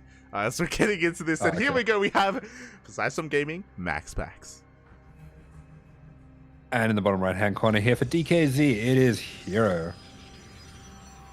Ooh, is that a painting in the background? That I like it. Yeah, it's some cats. I think it's a sheet. I want to buy it. I think it's a sheet. Okay. It's like covering his bookshelf. Yeah, it's so we can't see what's behind. Doesn't want people to know that he reads. That reading's for nerds. Yeah. Doesn't want us to know what kind of, literacy is into. I don't want all these StarCraft viewers to think that I'm a nerd. I'm a Protoss player. They can't know that I can read. Oh, God. But we are getting... Trace lied to us. Oh, no. We're getting into our openers here. Max X going for a gate expand once again. My eyes, as always, are on Hero to see what this probe is up to. Yeah, where's that probe gonna go? It's gonna go proxy. Hero kind of reminds me of Maru sometimes in this way, where when Maru's in a proxying mood, he'll just proxy every game, and I actually think it's not really a bad way to play it, because you're not going to be expecting the proxy to come out game 3. Like, it's almost perfect randomization in some ways. Part of me wants you to see this, part of me not. ESL Open Cup Asia this week. Beyond versus Solo in the finals, best of 5. If you want some kind of chaos, you can watch it. All 5 games, Beyond proxied. It's really funny because I feel like Beyond is not that kind of player, but that's cool. And he won. It did go to the ace match. Because I do remember. I remember some Mario TVP series where he proxies his racks like every game, like the same way. All 5 games of a best of 5. Yeah, I remember Clem doing that like a year ago to Max Packs in a TVP. This was when Proxy Marauder was really trendy. Oh, the Proxy Marauder. Yeah, for like a month or something, and Clem just Proxy Marauder every game, and he won. That was the strangest series. I've never understood like how Proxy Marauder has ever won a game at pro level. It makes 0 sense to me. It's cracked, Bobby. It's cracked. Meanwhile, as we get into this game, we do see Maxus going for his own Stargate follow-up here. Kind of, a safe opener. Hero does go for a proxy pylon, but it is a fake proxy pylon. Yeah, he just goes straight into Twilight behind that. But still no Nexus. Oh, he's got it. Okay, this is so cool. You think indeed? I love this. No, Nexus. Oh, Ninja Base? Yeah. Oh my god. He's going to make it look like he's going for another 1-base build. Oh my god. Here we go. Void Ray is on the way. Do we go for it? I mean, here he has the money for it. He has banked up. Show us the base. He's got 500 minerals. No. Oh. Alright, where are we going? Is he going for the Dark Shrine? Bait. Yes! Yeah, let's go! How could you doubt me, Poppy? Poppy, I know the PvPs. I understand. It was set up for the Nexus. I thought he was going full SOS. I think that would have been way cooler. But yeah, this is interesting too. Let's go. So it is going to be a 1-base Lin. No Ninja base. We are going for it. Proxy Dark Shrine. Now, I'm a little bit concerned. Max's got a Forge. Yeah, he's got a Forge on the way. I was going to say that commonly he goes for Robo, but with that he can get a cannon. He's got a cannon on the way. Yeah, no, I think this is just a massive mistake by Hero. I'm pretty sure Max Packs always holds Blink all-ins with cannons. I think it's specifically if it's Blink, he holds it with cannons, and if it's not, he just does batteries and Void Rays. I mean, Hero's expanding. Okay. Hero, he's getting Blink, he's expanding, he's not warping in. Does have the DTs available, sure, that is true. Blink DTs. Do it. God. Link it to the man. He's got another proxy being set up. Hero, you see in the center of the map, he's got like another proxy gateway. What's... Oh my god. Yeah, why not? Sure. That's where his buildings go. Yeah. Everywhere. They're not allowed at home. They're kicked out. Might as well have made the Nexus out there while he was It's true. At this point, might have done it all. Like, why not? Dark Templar going to be one. Cannon is done, and we will be deflecting these Dark Templar. Ooh, one does get picked off. Very dramatically. The leash on the Void Ray is going to pick that up. And, yeah. Yes. He's going for it. Let's go. Let's go. We have sense. Shadow Stride in production here. Once we get some high ground vision, we can dive into the main, and I believe that there are no cannons in the main base. At least I hope not, for Hero's sake. Did we? Oh, we didn't see. He didn't see. If he saw it and he saw that it was researching, he'd get cannons in the main. He would, but he didn't. Oh, he's gonna find it. Oh, he might. No, he's gonna find the backup proxy. Yeah, the backup. It's gonna buy time. Mate, this is genius. Hero's a clown. he knows how to PvP. Okay, so this proxy gateway is going to be shut down. That is true, but that may just distract MaxPax and make him believe that that is the only proxy out there. Yeah, as the Void Rays do turn back around. He's got to realize that the DT shrine's missing. Is it missing though? Like, it could just be at home and he may have missed it, right? I guess so. He's saying a third. What is happening? He's rushing into a third. This is cooked. He just stopped caring. He's like, I don't care if I win or lose this game. I just want to play some StarCraft. He's vibing. Oh my god. This is not StarCraft. Okay, so Hero, he races into a third base behind this. He barely has an army, by the way. Hero just doesn't really have much to work with right now. But Shadow Stride is done. He has high ground vision with a hallucination. Yeah, and he's hiding the third as well. MaxPax thinks he's going to take the triangle third. Oh, he's slipping in. Oh, he doesn't go for the probe. The discipline. He sees, though. He heard the Shadow Stride. Ah. We're getting damage done, though. Oh. Yeah. Yeah. These DTs are kind of doing something. I don't know if this was worth it. But... Yeah, 2 Dark Templar have died so far. No, we almost find the 3rd Dark Templar as well, as we do manage to barely escape. Hasn't been worth it yet for Hero, but he is at least containing his opponent. MaxPax going for a big warp in, though he does not have a 3rd. MaxPax has a Prism on the way. He's going to be pushing. Okay. Is Hero dead?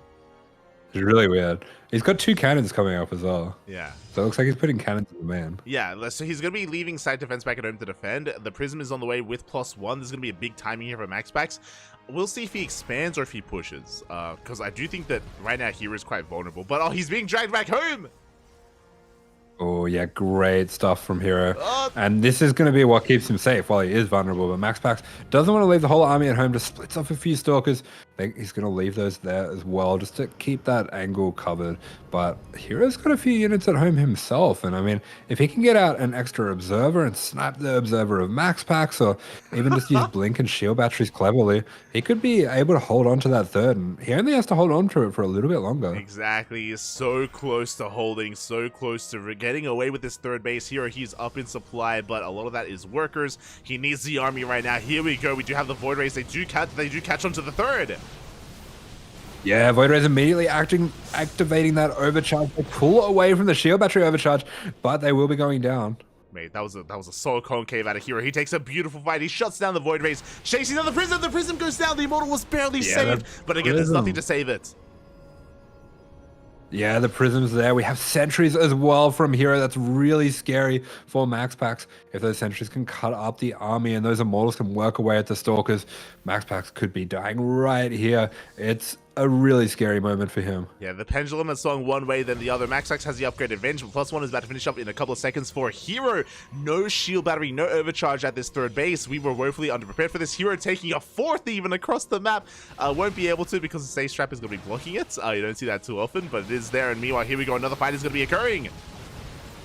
Yeah, some really nice force fields coming out from the sentries, forcing those Stalkers to stand and fight. The Immortal Shield has been set off, so Hero can go for the fight here, but Hero, he has the 2 Immortals, he has the Stalkers, he recognizes that he's in a really great position. He's just going to come back home for a moment to consolidate. I really like that. Oh, yeah. Hero, he just licks his wounds, he's reinforcing. He's going to be keeping his sentries and Immortals back at home, and he's only pushing out with the Stalkers, so really nice move here out of Hero, just making sure he trades as efficiently as possible, doesn't lose any of his high-tech units. 4th base base is on the way. Observer gets caught out, and Hero, he's looking for some pickoffs, he's looking for some trades. Yeah, a little mistake there from MaxPax, but Hero, that early third, that risk that he took, and the time that he bought himself with the DTs to take that risk, it's all paid off now. This game has been wild. This has been a crazy game out of Hero, and I'm sure MaxPax is offbeat and off-tempo because of it. Like, I remember his push was the first time he saw that third base location and saw it fully saturated, and now he's in a really rough position. He does deny these sentries and, these hallucinations, and we have tech on the way. Let's go for MaxPax. Yeah, MaxPax is going to be going for the DT Shrine as well, but I mean, Hero's already got a cannon at every base. He's really well prepared. There's a Dark Shrine on the way. There's also a Bay on the way. MaxPax is going to be getting into earlier Disruptors. Yeah, Disruptor's going to be nice, but at the same time, Hero's not playing Mass Stalkers. He is going into Zealots as well, so I feel like Hero has kind of bamboozled MaxPax this game. 100%. Like, he is, MaxPax is so off-center at this point, and we'll see if he can find his footing here, as Hero is going to be pushing out with the rest of his army. Initially, it was only Stalkers, but now he's moving out with everything here, and even though the Bay is done, no Disruptors, no Dark Templar, we're not ready for this. Yeah, we've got Archons, we've got Zealots, we've got 3 Immortals. They're going to chunk through those Stalkers, and there is no shield battery here at the base. No shield battery. It does get focused down. The overcharge was spent already, and we break through into the natural base. We lose every single high-tech unit, and we are just force field out of the third. GG gets called. Hero takes the series. GG. Very nice game. I feel like Hero kind of leaned fully into the creativity there, and that's when he plays his best. That was crazy. I haven't seen a game quite like that in a while, mate. Hero, he was like freestyling on MaxPax, and he got away with so much. That was wild. That it feels like that shouldn't have worked, but especially with how little the DTs did initially, but he just doubled down, and that was crazy. GG. Even SOS mode. Love to see it. Yeah. That was beautiful. With that, Hero will go undefeated in the group stage. So will Maru. So Hero and Maru, they advance on. You can see at the top of the graphic. Meanwhile, the rest have to fight. This is absolutely the most confusing way you can possibly. This is not. This is not aesthetically pleasing at all. It's just a wall of text. It's like, oh, you get it, right? It's like, hey, what are you doing? Yeah.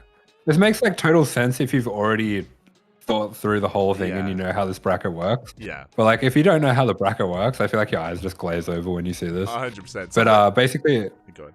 Yeah, go for it. Yeah. I don't know. Okay, so if you look at the at the column, furthest to the right, the third column from the right. Oh, never mind. We're done. Oh, okay, basically it's Swiss. Yes. So if you win 3 games, you don't have to play anymore. If you lose 3 games, you're out. Yep. If you're in the middle, you probably have to play like 5 or 6 games. Yep. And you have to get to 3 wins eventually at some point. So it's just like, if you have 3 wins, you're in. If you have 3 losses, you're out. And you just play till everyone has one of those. There you go. There you go. And for those that are curious, Maru and Hero, they have already made it into the playoff brackets. They are the top of the group. Meanwhile, Bunny and Trigger have been eliminated. So my condolences to Bunny and Trigger. They have been eliminated from the tournament. Meanwhile, everyone else is still vying for spots for the playoffs. Yeah, so Oliveira, he is sitting on 2 losses. He has to win all of his games from here. But we have some very interesting games coming up. Firefly versus Beyond especially.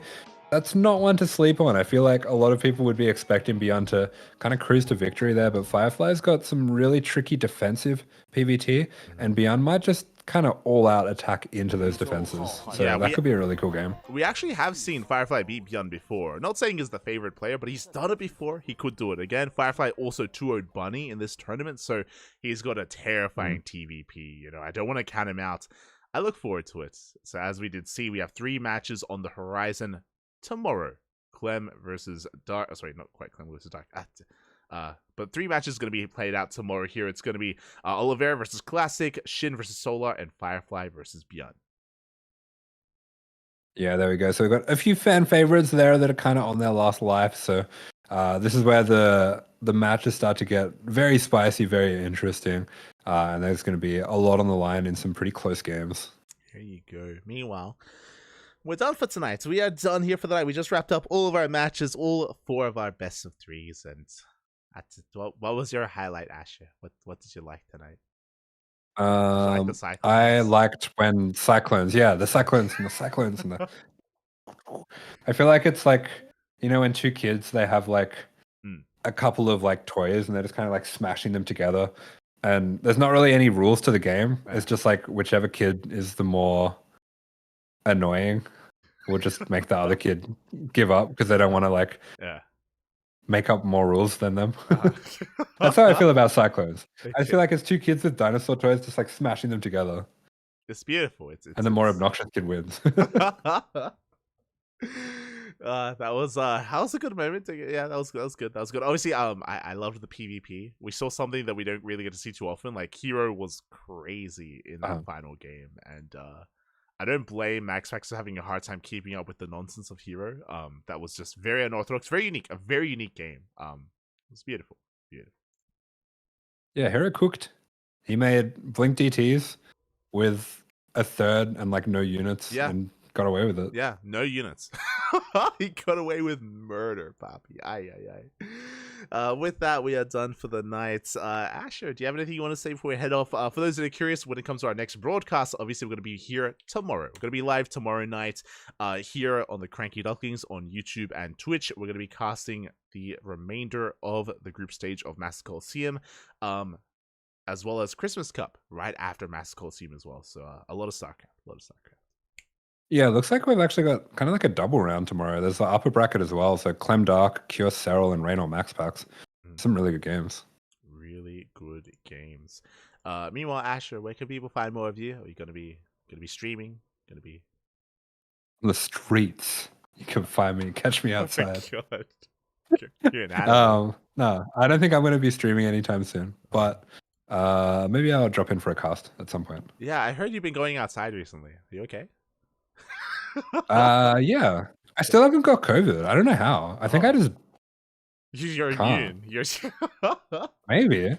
Maybe I'm like one of those, like when there's like the zombie breakout, zombie apocalypse, and there's like the people that can't get it, and everyone has to like protect those people. Well, it's like you already have it. It just hasn't manifested inside you, and you're just a carrier. I am a zombie. I've just learned to live with them. You're just infecting everyone around you, but you're fine. There you go. Okay.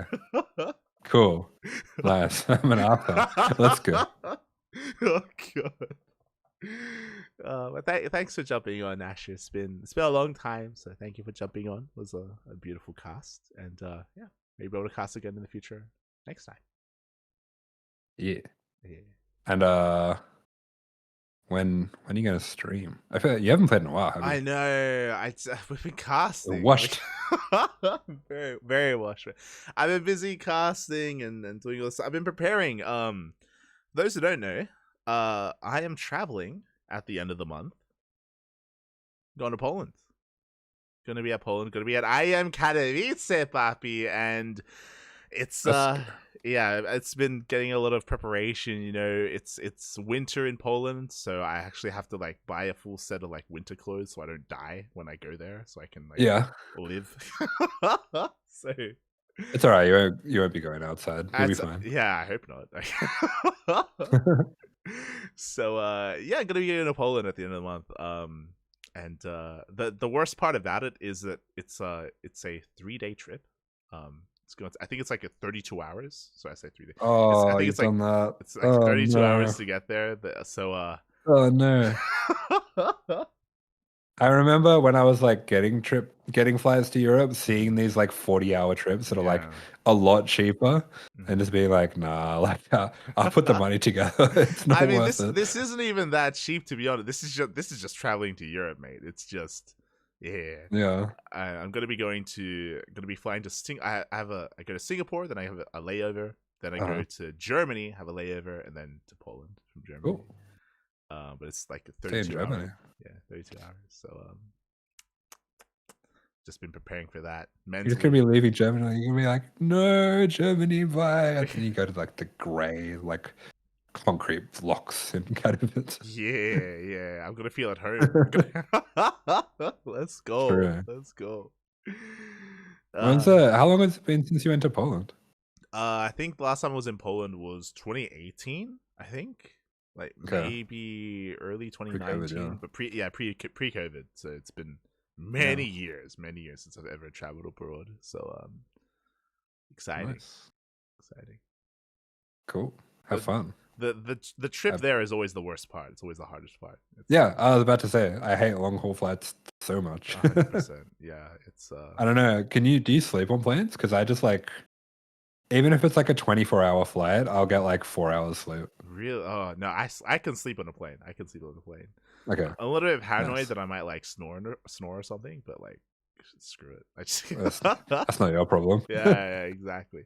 The worst part about being on a plane is like, because obviously you don't want to be a nuisance to anyone around you, right? Like, so if to whoever's like next, especially if you're like in the middle of like an aisle seat, right, and you have someone next to you, like you're like you're you don't want to like be a nuisance to them, you know, and like you're just trying to make sure you don't like get into anyone else's like space, you know. So that's yeah, that's gonna be me. I pay for aisle. Okay. Fair enough. I just can't be bothered with that. Fair enough. But you know what I'm looking forward to though? I'm looking forward to laddering on EU. I'm taking my laptop, obviously, and I can actually play some StarCraft. It'll be crazy. You're a clown on them. I'm gonna be like, "Who's this NA clown? Get him out of here!" It's gonna be beautiful. So I haven't been able to stream recently because I've just been busy preparing for the trip. But I'll try to stream. Maybe tomorrow. I'll try to stream tomorrow. Do my best. Yeah, stream on your laptop. True. Outside of that, do you have anything else you want to say before I head off? Anything else? No. Oh, Cyclones. Cyclowns. Yeah. Cyclones. We'll see you guys tomorrow for some more Massive Coliseum. Until then, bye. Bye.